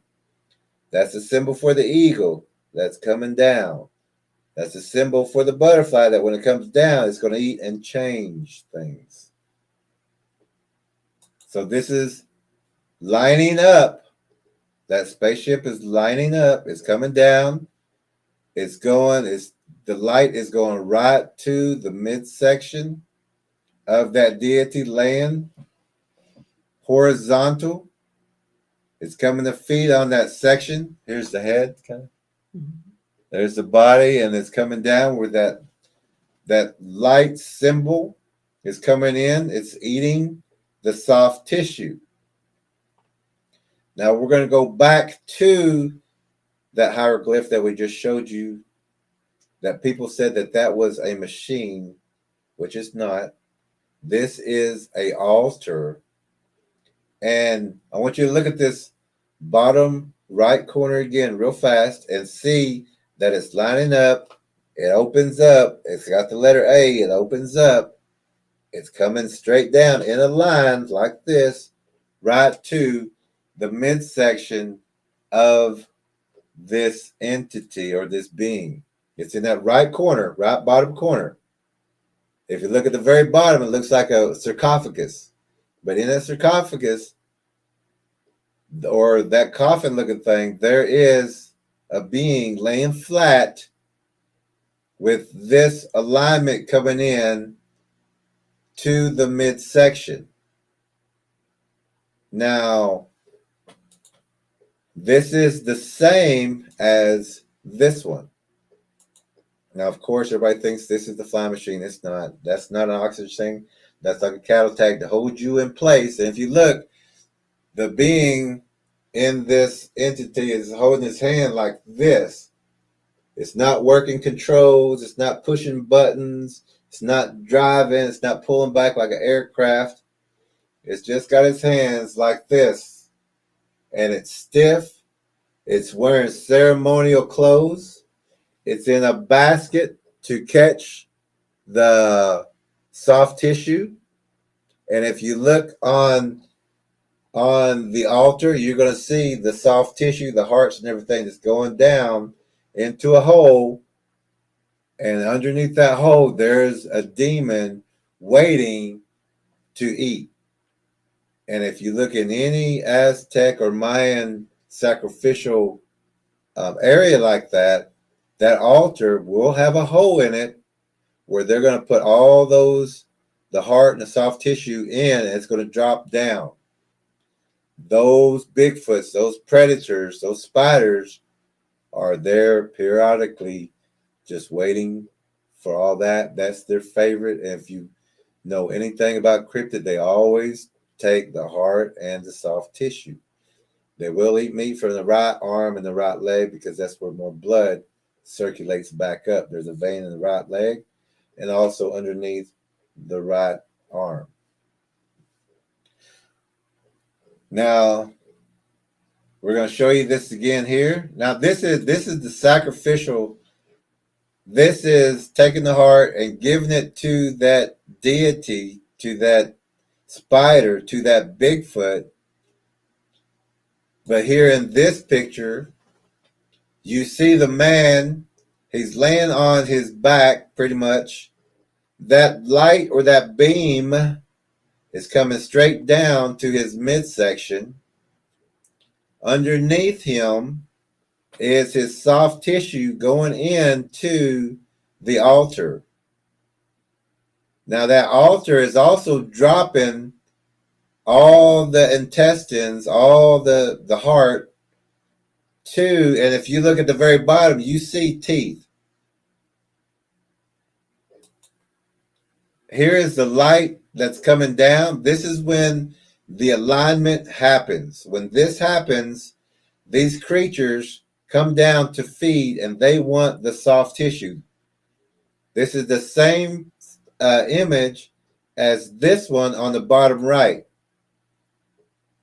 And if you have to, make that bigger, but that is the same alignment coming down to the stomach. That's the same alignment coming down to the stomach to feed these entities, these creatures, these Bigfoots, these and it doesn't have to be just like a Bigfoot that we would know in this area. In the Aztec or the Mayan or the Mexican or the Nahua or the other tribes, they may have a different predator, a different configuration predator that a lot of tribes were doing this. They would rather sacrifice or fight with someone else than to deal with these things. So it was easier to save your own people. And at that time, a ruler, a chief, did that to protect his people. And his people made sure that that ruler was not harmed, because that ruler was doing what needs to be done to take care of their people, their empire. It was wrong. Everyone should have joined together and fought these things and ridded the land of all this. But they chose to sacrifice, to appease, and to appease, and to gift, and to gift, and to be a bunch of punks instead of dealing with what they have to deal with. A lot of people died because they would not deal with what they needed to deal with. And sometimes every man, woman, child, just like the Choctaw, when it's time for war, every man, woman, child needs to be prepared, ready, and fight and win. So this is, and we can take some comments and some questions about this. We want to see where you're at on this. But this is a missing piece of the Bible. The Egyptian Dendra Zodiac is also a missing piece of the Bible, but it's a whole story by itself. This is a whole story by itself. The Ojibwe sky map is a whole story by itself. The map of the universe is a story by itself. But if you was to put all these maps together, they would all fit together. It would be like reading a book, but you would be reading maps and hieroglyphs, which that's what we used to do. Some of us still do that. We're not criticizing the Bible. No. We're letting you know that the Bible, there are other stories out there that also, and that there's people who don't want you to know this. That's why this was hidden. This was taken out of the Bible. This was like, let's not tell people that there's something here that started changing men into animals, into beasts. It was taking DNA, eating it, and transforming it into another beast, into a predator, into a Bigfoot, into Wendigo, into a Mothman, into all different, any kind of. And that's why we don't name predators. We don't. I mean, of course, everybody knows the Bigfoot and all those. Because they change constantly. Yeah, the regular names, but you try to. For our purposes, if we were to cast out, it's not important to us that we know every single name of every single demon or every description of every single one. You want to deliver someone, deliver them from the demon. You don't need to know every single detail about it to cast it out. Mm-hmm. That's also, sometimes people will say, well, it's here we have a cat looking, demon looking thing, and we're going, or they'll say, what do you think it is? We're like, we don't care. Or man, bear, pig. All we know is it's a predator. It's a little predator, or it's a big or predator. It's a big predator. All you need to know is it either has the fingerprint of God or it does not. It is here to be a parasite and a predator and to use you like a host, or it is not. Mm-hmm. That's people can get into their details all they want, and they're going to keep changing. That's why it seems like everybody's right and everybody's wrong. It's because there's so much overlap, and it's always in flux, and it's going to keep changing And so people just have to have a lot broader perspective of what's going on, because it truly is a case of can't see the forest for the trees. They want to ignore the whole forest while they're arguing over whether this is an elm or an ash. We're trying to say there's things of God and there's things not of God. There's God's children, and then there's these hybrids that are not God's children, and sort them into two camps. And the rest, if y'all got time after all that to continue sorting and nitpicking and measuring with measuring tapes and all the stuff, like I saw someone in here demanding proof. Go get your proof elsewhere. The people who want proof can't read this. They haven't even read the Bible. If you don't know that there's demons, giants, predators, you know it is if you've read the Bible. If you've picked it up and flipped it open, if you read the first chapter, you know there's things here that are not supposed to be here. That everything's not a metaphor. And there are things out there when your kids say it looked like a monster, dwarf monster, cat, bird, beak, snake body, whatever configure it is, it may not sound normal, may not be something you've ever heard of. And we can assure you it's only going to get weirder from here on out. Oh, yeah. If you can't see that. And really, probably anyone coming to this channel can see that, or you wouldn't even be here at an oddball channel like this. But it's only going to get weirder. You can see that things are amping up. We're getting closer and closer to that time. So don't discount everything that other people are trying to bring in and teach you because you're so hung up on only one way of looking at something. I just want to say something real fast because we're just going to go over comments for questions, everything. And I see a whole, I see a Cole Hockham, that was the one. Hannah, who says, okay, any proof, close up or pics. If you haven't been with this channel, so your questions are just, I'll let them know. If you've been with our channel before, you know we've shown video of Bigfoots. We've shown photos of Bigfoots. We've shown you the different howls. We've shown you thermals. We've shown you night vision of them. That means that you're new here and you're causing a problem. Monitors. I should not have turned and seen this. They did stop them. Oh, okay. Yeah. My apologies, monitors. My apologies. I just turned it on and seen that. Anyone who talks like that does not need to be here. They need to start watching the channels. They need to go over the videos. They need to look at the DNA. And it's not just us. When you go to any channel, don't just it's the first time you ever entered the room. It's just like walking into a church or a teacher's classroom or anything like that, a presentation, and you just bust in the room and start saying, well, where's the this and where's the that? And that's just rude. Sit down, take a seat, listen to their presentation, and then ask your questions at the end. Just have some manners. That's what that's all about. Hey, you wouldn't do that in the classroom. No, you wouldn't we do that. hope not. We hope not. We'd put you out. Yeah, you wouldn't do that in the military. It's just bad manners. And if you're here, get here at the beginning. Be willing to learn. Listen to what we just said. We said don't be doing this in the beginning of every stream. So if you've watched this at any time, we get tired of saying it. We get tired of saying it. That's why we say it. But we say it every time so that you know not to do this. But here you are doing it. It don't make any sense. And, but thank you, monitors. We do appreciate it. We do thank you, monitors and code. That's just the way this channel's run. So that's just the way it is. If you want to cooperate, you're welcome here, but not if you just come in looking for a fight and a thing to argue about. We're trying to put photos up and you're demanding photo clearer. It's just childish.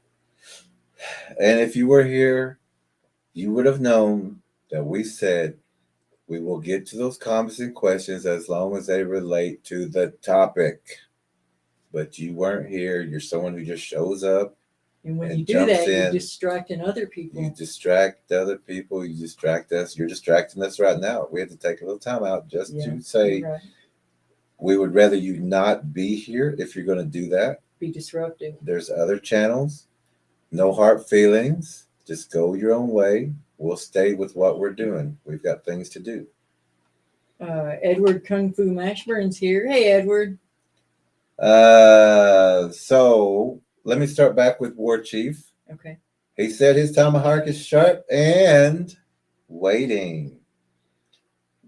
Then War Chief also says, welcome all. Just please be respectful. And showing up late and jumping into the middle of everything and saying and talking and giving your opinion. We don't want your opinion here. We're giving you a lesson. We're giving you a teaching. We're sharing information with you. We don't need your opinion. And you wouldn't do that to a drill instructor or to a teacher. Yeah. Just treat it that way. Now you might leave class and go, give your opinion and debate and all that elsewhere with other people afterwards, but you don't disrupt the actual interviewer class. In case no one's ever let you know that. And we are noticing actually that a lot of the other channels are starting to take this route too, because frankly, they're fed up with it themselves. Mm-hmm. And they're starting to say, no, just chill. Listen. Yeah, nobody listen wants to the presentation. Yeah. We don't want to have to turn chat off. Edward says, God bless. I'm not where you're at. I'm at good evening. I'm further down. I did not get to notifications again, but God is on our side. That's right, of course. CT's been working hard in here translating. We appreciate it. And we appreciate you, CT. And CT does have a wrench, right? All right. So CT is she is translating to let people know what's going on, what we're talking about. CT has a different reign. Our other monitors, War Chief has a different main job. Duty. And he is ready to do his. So CT is doing good. Hey, Nathan. Glad to see you. There is Nathan. We haven't heard from you in a while, Nathan. And we're glad to see that you're back. And Nathan says, where are we? Bloodlust, carnivorous tendencies. Right. Yeah. Right. That's what these creatures. And I mean, it's just all over the place. That's. There's Co again. Okay, where's the proof? Well, we already dealt with that. He goes, "Where's the proof?" We're going. I mean, in reality, just pull up the Aztec Sunstone and zoom in on it on your own phone or computer. Where's the proof? Where's the proof? Where's the proof? Can you read it? We're not a high-tech agency. If you can read this, you see the proof. We're literally holding up a poster. If you can't read hieroglyphs, yes, you're going to have those questions, but let us get through with the presentation first so we can show you. And it really is there. If you go look through our lives and our other videos, we've gone in such detail with really clear pictures of the individual, each individual little inscription. Let's see. There's a Pop Fizz person. Yes, here. that's Don Pops, and I hope he's still in here. But this is from a Facebook page. Came over to check it out. Oh, okay. Very positive influence. My apologies, Don. Pop. Cole Hockham. Glad you're here. If you're still in here, came at us at the wrong way, so we kind of went that way. So, but Pops, Don Papa's Tea. Yeah. Says hello, Jerry and Lee Tracker E. Nice to meet you. And if Lee Tracker E says they know you and that you're good, then you got my vote. Doris is here somewhere. Hey, Doris. Glad you're here. Doris is saying hello to War Chief, and Lee Tracker E is saying hello to CT. She accidentally deleted a message. I didn't even notice I did. I just looked down. I was doing two things, and I looked down, and it said Lee Tracker E deleted a message. I was like, wait, no, I didn't. What? But sorry about that. CT, it was something she was translating. This guy's just acting. He just. Like the insistent, demanding. Who is this guy? I don't know. Who are you? I don't know. Come Probably here, gone demand. by now. Probably I gone hope by he's now. gone. Well, if not, you will be gone. Unless you've apologized some way for doing this, then we get to that point. But it's if just not, probably not the channel for you. Go find one. yeah, this is not. This is not. Go fight with a Coke get can. your proof. Go get your proof. Yeah, go find somewhere those else. people. We're way ahead of that. Let's see.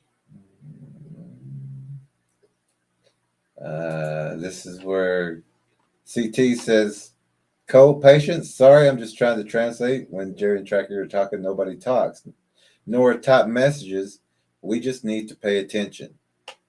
And if you paid attention, you would understood exactly what we was trying to show you, that there are missing parts of different stories, but you can find them in other cultures." Let's go down to Jody's. Let's see. You're saying pop, fizz. Cubinator got here late again. Cubinator, you're one of our monitors. And we do understand you're across the pond, but totally different hours. And there he is. Again. There he is again. The old Cole Hockomahanan person. Any proof, close-ups of pics. But that's anyway, we've wasted enough time on that. Yeah. Well, I like showing it though. It's kind of funny. You can't learn without asking questions. And we said in the beginning, and we just have a certain structure. And every cast, we say, wait till the end, and we'll answer. But I think they were late getting in here, so they didn't. But if this is your first time, but I warned right away from the very beginning. I said patience, and they just kept on. So I'm not impressed. Okay. They're not a fast learner. Oh, Doris said, "Danda es escrita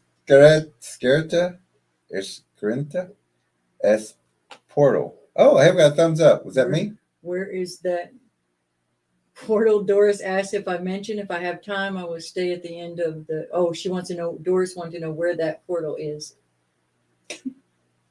That's what I'm talking about. Okay, which one? Okay, where's the portal? Doris asked to mention if I have time. I will say at the end of the program.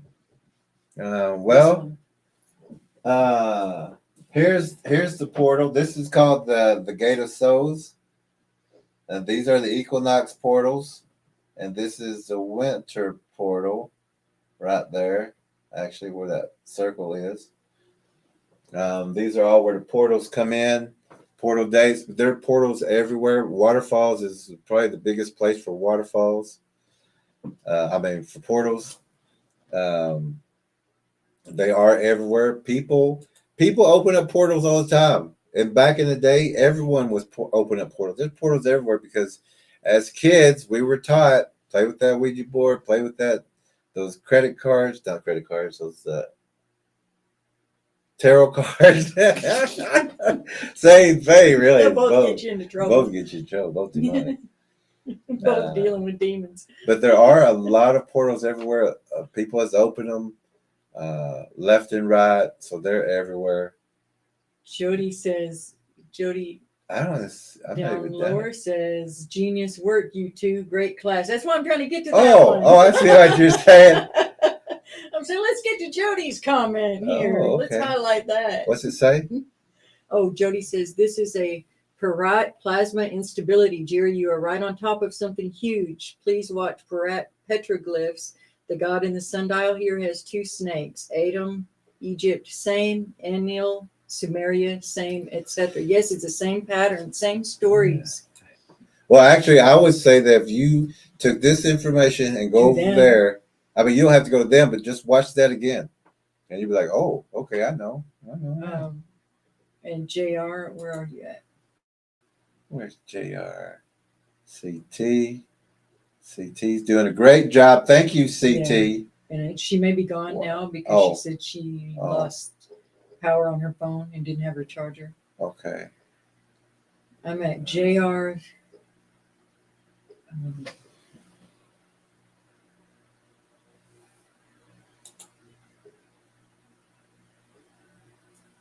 Okay, let's start with.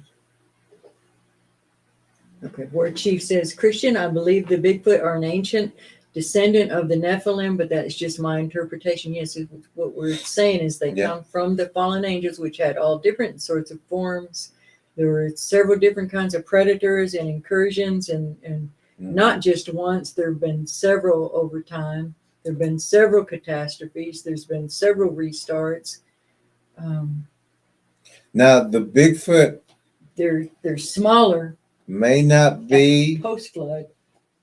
The direct descendant of Nephilim, because it has the spider DNA which formed the Bigfoot, but the spider and the Bigfoots ate Nephilim DNA. Because with all the dead bodies after the floods, these things ate. There were still giants. There were still things on predators that had just a free reign of as much food as they could possibly eat everywhere after the flood. So these predator Bigfoots do have that bloodline, and they still get it continuously through eating giants and other Bigfoots. Edward Kung Fu Mashburn says, God bless you and your family and everyone in your family and everyone in chat tonight. Thank you, Edward. Good to see you. Thank you, Edward. Always has something positive to say. Yes, always. Let's see. Nephilim came before the Bigfoot, at least. Yep, they came before the Bigfoot. The Bigfoot formed later. She says, thank you, War Chief. Good job, War Chief. You're right on target. You got it. Okay, now you're almost there. To that one? Yeah. Is that so the one? Now we're caught up together. Okay. And Jody Albright says, genius work, you two. Great class. Thank you. We love sharing all this information. And like we're saying, I don't think there's any other channel that has broken this down, has deciphered this, has deciphered the Egyptian Dendro Zodiac, brought everything together for you. So thank you, Jody. We do appreciate you so much. JR says orcas will attack great white sharks and eat only the liver. That's where that DNA is. That's where all the nutrients, all the blood, everything. Quick protein. And Christian Pratt says, thank you so much, Jerry and Ella. All right. Thank you, Christian. And Cubinator says, Jerry and Ella, this information is mind-blowing. Gratitude for knowing more. Thank you, Cube. Thank you, Cube. War Chief says, Christian, the spider DNA is a binding DNA needed to form all these different beings. Thank you, War Chief. And I believe we put the link for the spider-squatch DNA in the description. Link in the description, yeah. Yeah, and so Cole, that's something else you can go look at that if you're still around. Yeah. So Cole, you hadn't been scared off yet. If you want to go look through our lives and our older videos and search to your heart's content. But we did put the description of the spider-squatch DNA in the description, or that link. It's about, is it 3 hours, 2 hours, something? Somewhere. But we talk about the DNA. You're gonna find some of this same stuff in there. Well, more than welcome to go to. Yeah. More than welcome. Jody Albrecht says, simply the best channel. Thank you, Jody. Thank you, Jody. Thank you, Jody. Truthwalker says, so the sacrifices would only happen at the equinoxes and solstices each year? No, they happen all the time, but the big days, there are extra high energy, super powered up days. Yeah. And we've got one coming up on the 8th also. Oh, yeah. And if you have the DVD, we talk about eclipses, full moons, fog, and things like that to watch out for these predators. And it's a reason why CERN is starting back up on the 8th during the eclipse on that same day. It's a portal time. Yeah. Callie says, I've gotten tired of trying to prove to non-experiencers it's like running in a hamster wheel. Yeah, we just say, never mind. Yeah. You wanna know? Okay, well, come here. Yeah. We'll get together. Let's get a group together. Let's study. Let's talk about this. Let's give you the information. But there's some people we just don't want in that circle.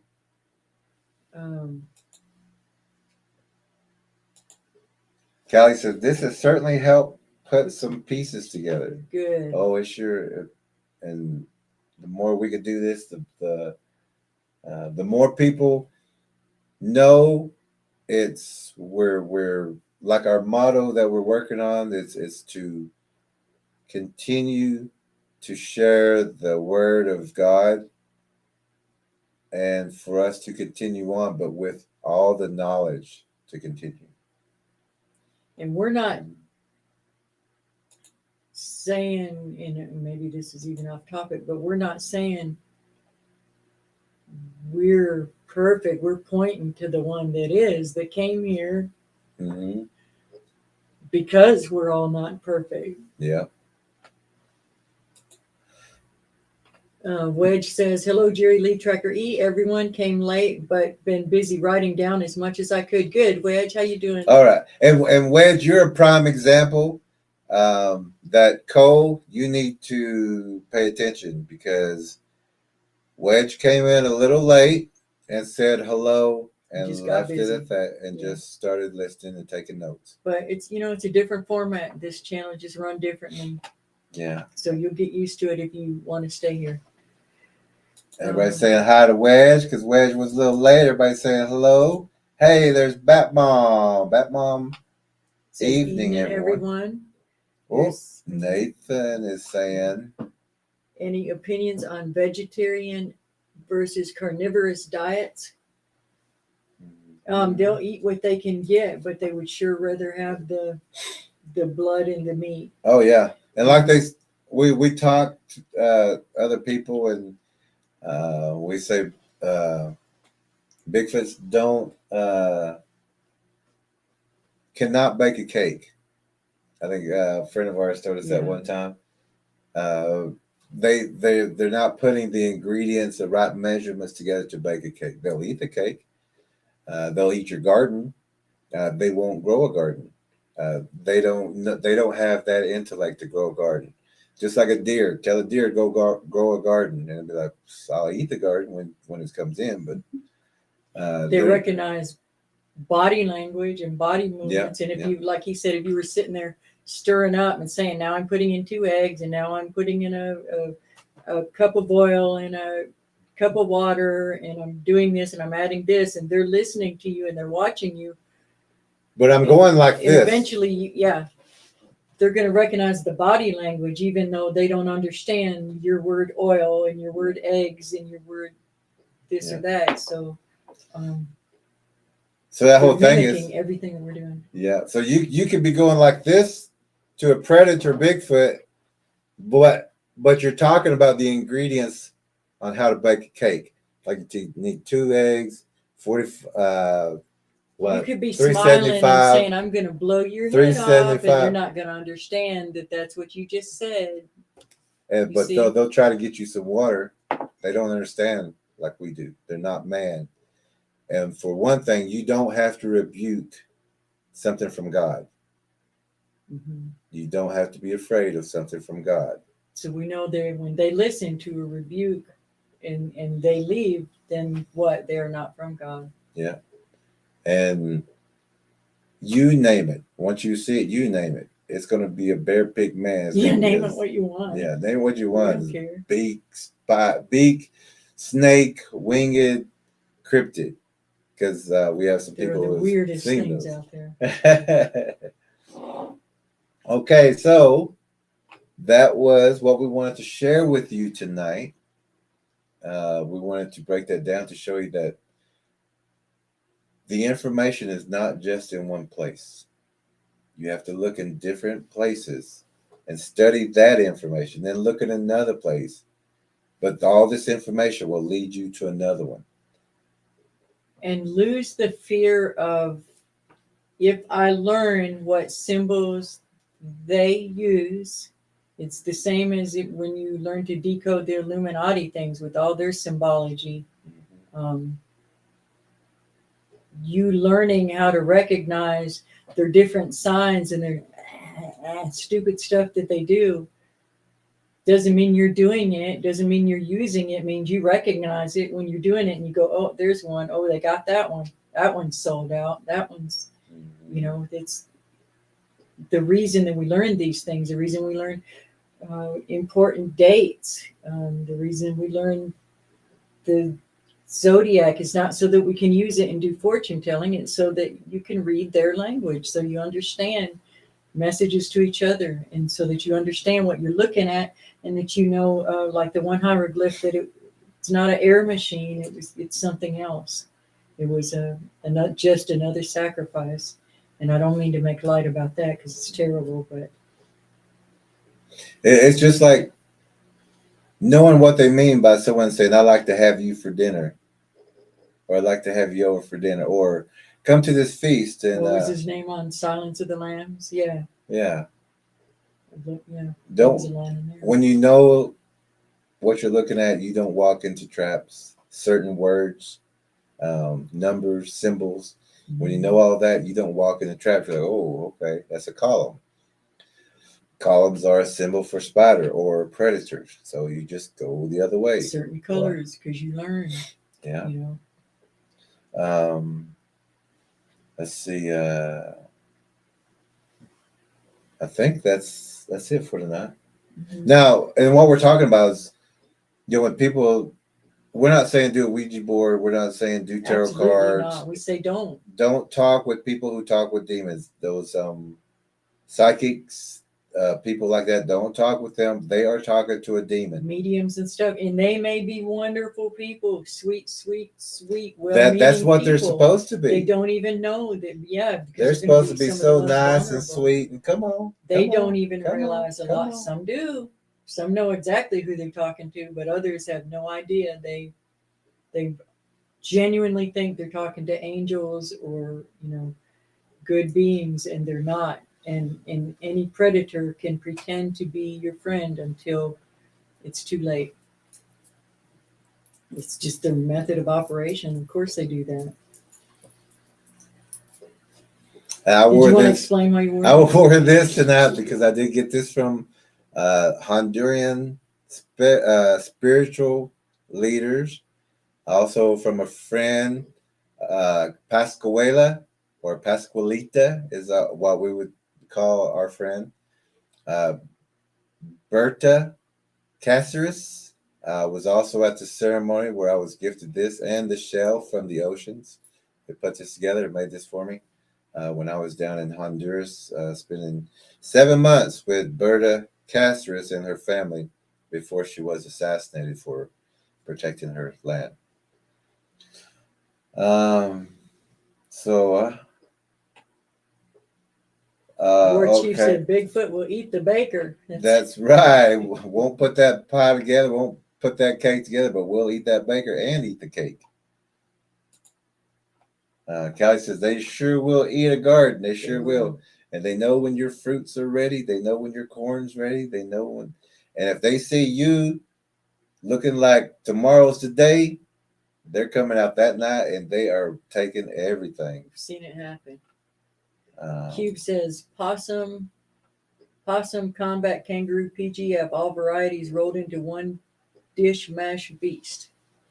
Yeah, you would have that kangaroo man, that wombat, Bigfoot. You would have that yowie, alligator, crocodile face. You would have a serpent to your area. You would have a viperous serpent like a mamba man that would have that bite. Things like that. Nathan said, I meant diets for people. Oh, diets for people. Vegetarian or carnivorous? The original way was vegetarian. Yeah, the original way is vegetarian, and everyone needs to get back that way. Even though we love a good cheeseburger. Yeah. With steak, one of War Chief's steaks. But yeah. But if you do go vegetarian, make sure you use hemp seed hearts with your vegetarian diet, because it does have amino and fatty acids in those little seeds, and you won't get a protein deficiency like everybody else does. Also, take the minerals, and if you have been with the channel before, you know that we have a healing chart where we share the minerals and how to heal yourself. Take those minerals because it does have specific vegetables. You can't, anybody can be a vegetarian, but if you want to be a healthy vegetarian, you need to know specifically what vegetables to eat. And we have that list for you. If you send us an email, and I'll put my email in just a minute, we'll send you our healing booklet and we can explain it. We've been wanting to do a healing session again for everybody to make sure everyone else takes advantage of this. But they look. But I don't have the brand. Yeah, these are hemp seed hearts. They taste kind of nutty. They're actually very delicious. You can put them on everything. Salad, anywhere that you would use something crunchy. You can put them in ice cream because they taste like pecans. They're very good, but when you take them on a vegetarian diet, you will not get a protein deficiency. And that's what all vegetarians get, and that's why they get so weak. But you give up. But you can put that in there and take care of that. Jody Albright, thank you so much. Oh my goodness, she gave us $10. Oh, thank you, Jody. Thank you, Jody. That means a lot. We also have gotten our seedlings going and get, if you're going to have a garden, don't trust the produce around you. And if you can possibly do it, try to get a cover so you still have sun, but you don't have the rain with the chemtrails. Yeah.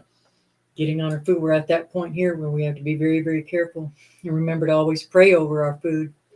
And then when it all comes down to it, and water, Jesus said it's not, and water, that it's not the poison that goes into our body that we need to be concerned about. It's a poison that comes out of our mouth. Oh, yeah. But we still want to try to eat right. And Kelly says that she can't digest meat at all and has been hospitalized for it. Oh, wow. But there are, when I was on a vegetarian diet, I was taking hemp seed hearts, hemp protein. I was also taking a whey protein, and I was also taking moringa plant protein. So add those with you so you stay healthy and strong and keep your muscle. And your minerals. And your minerals. You will be very, very strong. Your minerals, your cell salt minerals, and we've got videos on that too, for the huge difference in all of our trackers that take those minerals. All the trackers take the minerals. We know so many people. It seems like they're sick every other week, but not the ones. In fact, the friends that we have that do end up getting sick, we say, you taking your minerals? They're like, oh yeah, I've been meaning to do that. Yeah, I need to get back with that again. Yeah, okay. But when they're taking them, they're not getting sick. Yeah, they're not sick at all. And that's got to get over something stuff for real us. Quick if you get it. That is something for us because we're taking ours. We know other trackers are taking theirs. They're not getting sick. Yeah. But when one of them gets sick or is kind of under the weather, that's that question. Are you taking your minerals? And they'll say, well, I need to get some. I need to get back. And we've run out and seen the difference. Yeah. We have to. But it'll help too with the deficiencies in the dirt's not as good anymore. We know this. And so everything's depleted. Look at Ward Chief. Ward Chief says, listen, I have a salad. I have a salad. I have a salad before my huge T-bone steak. Love a steak, but the more put it that way, the more vegetables and healthy, abundant, specific vegetables that are designed for your specific deficiencies. And we've done live streams on that. And we've been wanting to do another one too. Well, we might do. We may, but we've done several. Yeah. But we do. I want to get for Bernard. Where are we?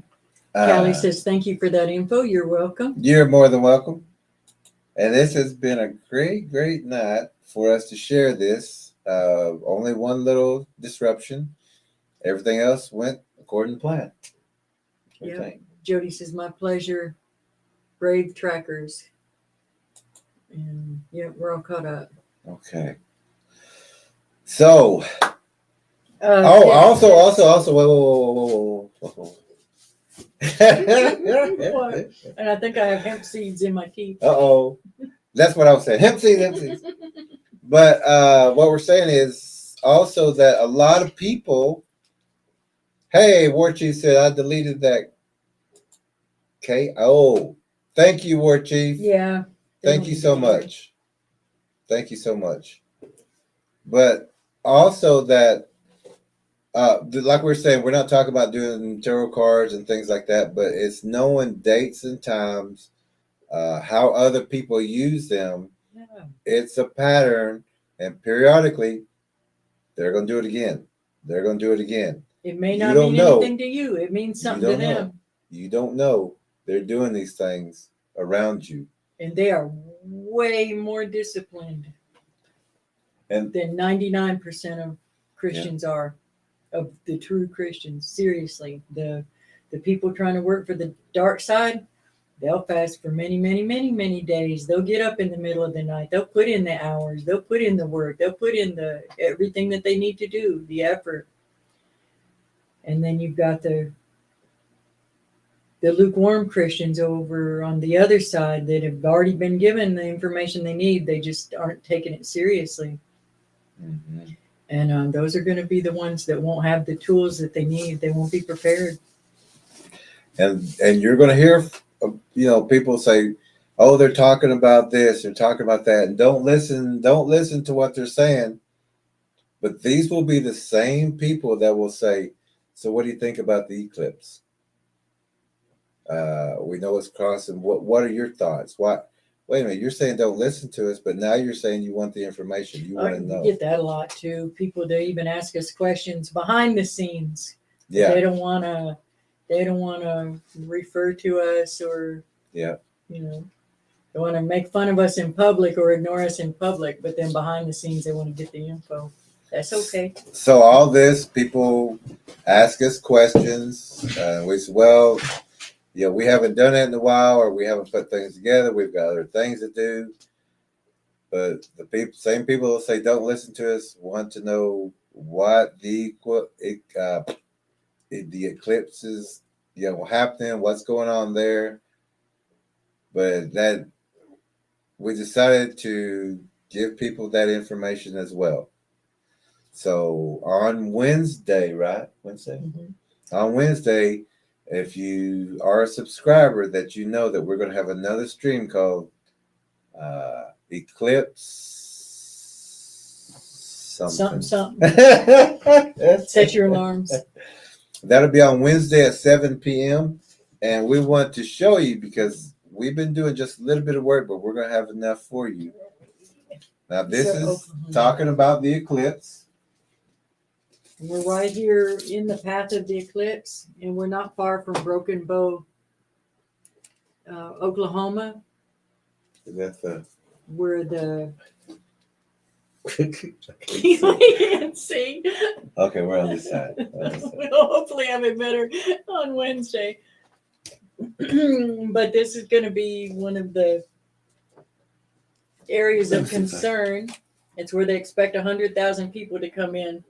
100,000 to 400,000. We've heard every figure in between, to come into where the eclipse is going to happen there in the Broken Bow area of Oklahoma. But now, other people look at things different. We see things different because, well, we know a couple more things, but right here where this pin is. Let's get us close up there for Cole, who's gotten thrown that up. Pin right there. Here you go. I can see with the other monitor. That pin right there is a road that is about this big on the map. It's the only road with this number of 144. If you've taken the tracker course, you know what 144 is. But I'm going to draw it for you. That is 144.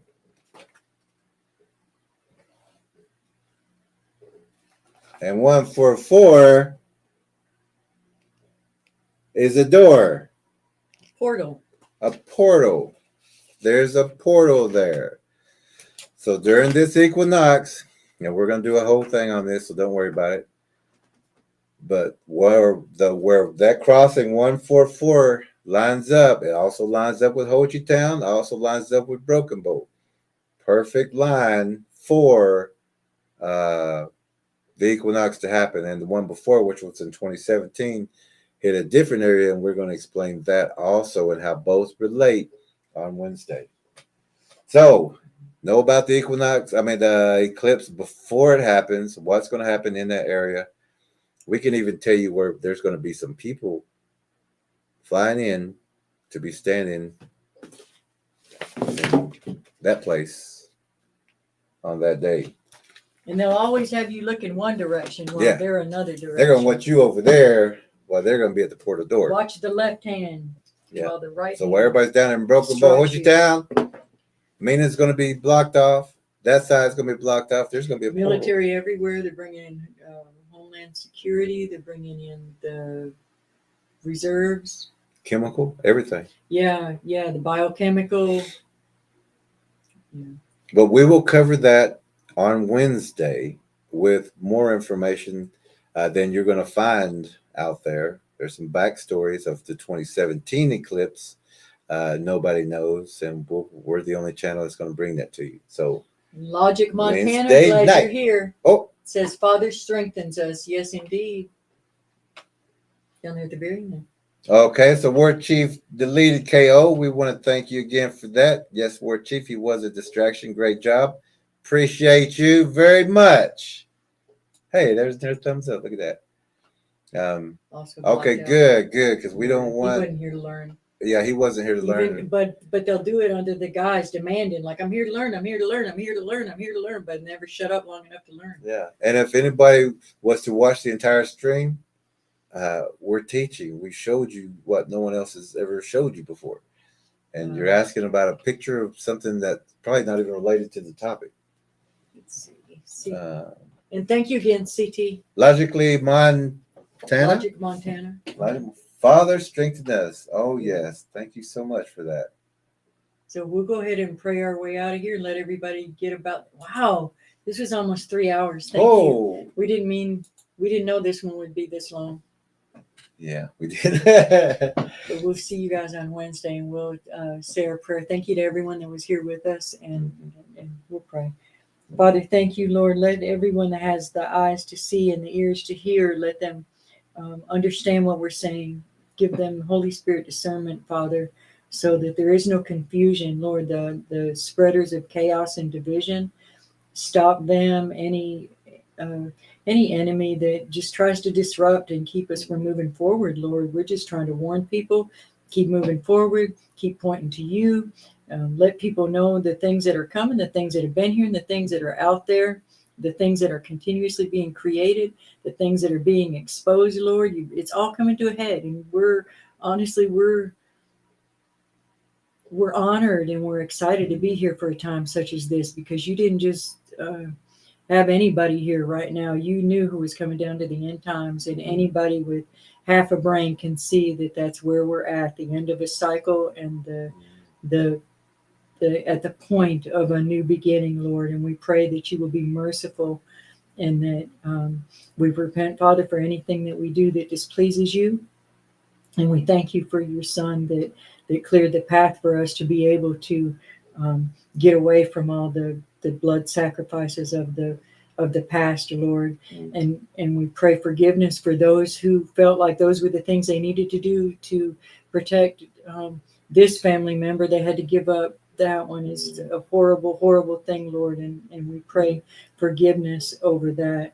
And it's still going on today, Lord. Put your hand there, expose it all, the ones that love it and they're into that and they want to continue to be like that. Lord, do what you want to with them. But for your people and the people that you love, Lord, keep us protected. Keep us to where we can see the red flags right away, Lord, if someone's going to be a bother to us, and that you just put that stop there for us. In Jesus' name, amen. Amen. And thank you again, monitors. We and do everybody appreciate that was here tonight, we appreciate y'all. Nathan says they can't handle the They truth. can't handle the truth. CT says she just got home. Thank you, CT. You're so awesome. It's a pleasure. War Chief, thank you.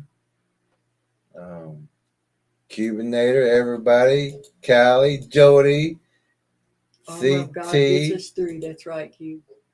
Where? Armor of God gets us through. Wedge. All right. Edward, Eddie. Lots of amens. All right. Thank y'all so much. We will see y'all Wednesday. And oh, sorry.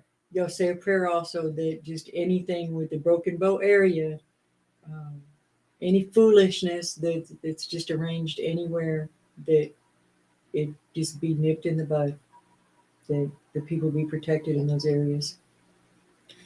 And I think our lighting is okay.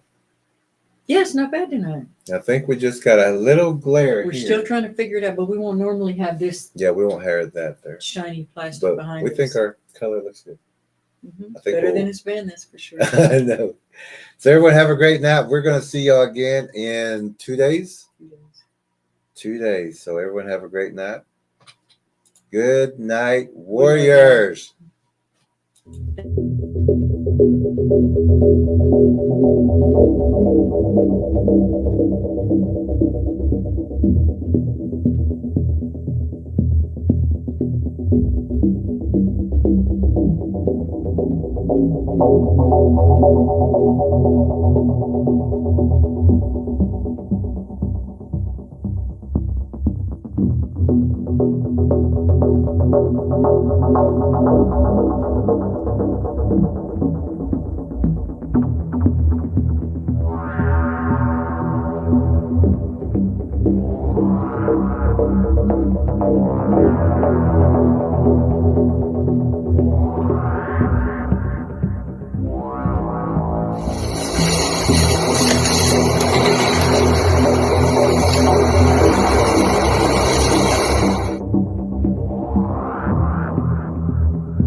So beautiful. Are we Bigfoot? So weird. The effect's not quite the same on film. So we're on our way in a snowstorm to go try to find someone that's lost in the woods. You'll say a prayer.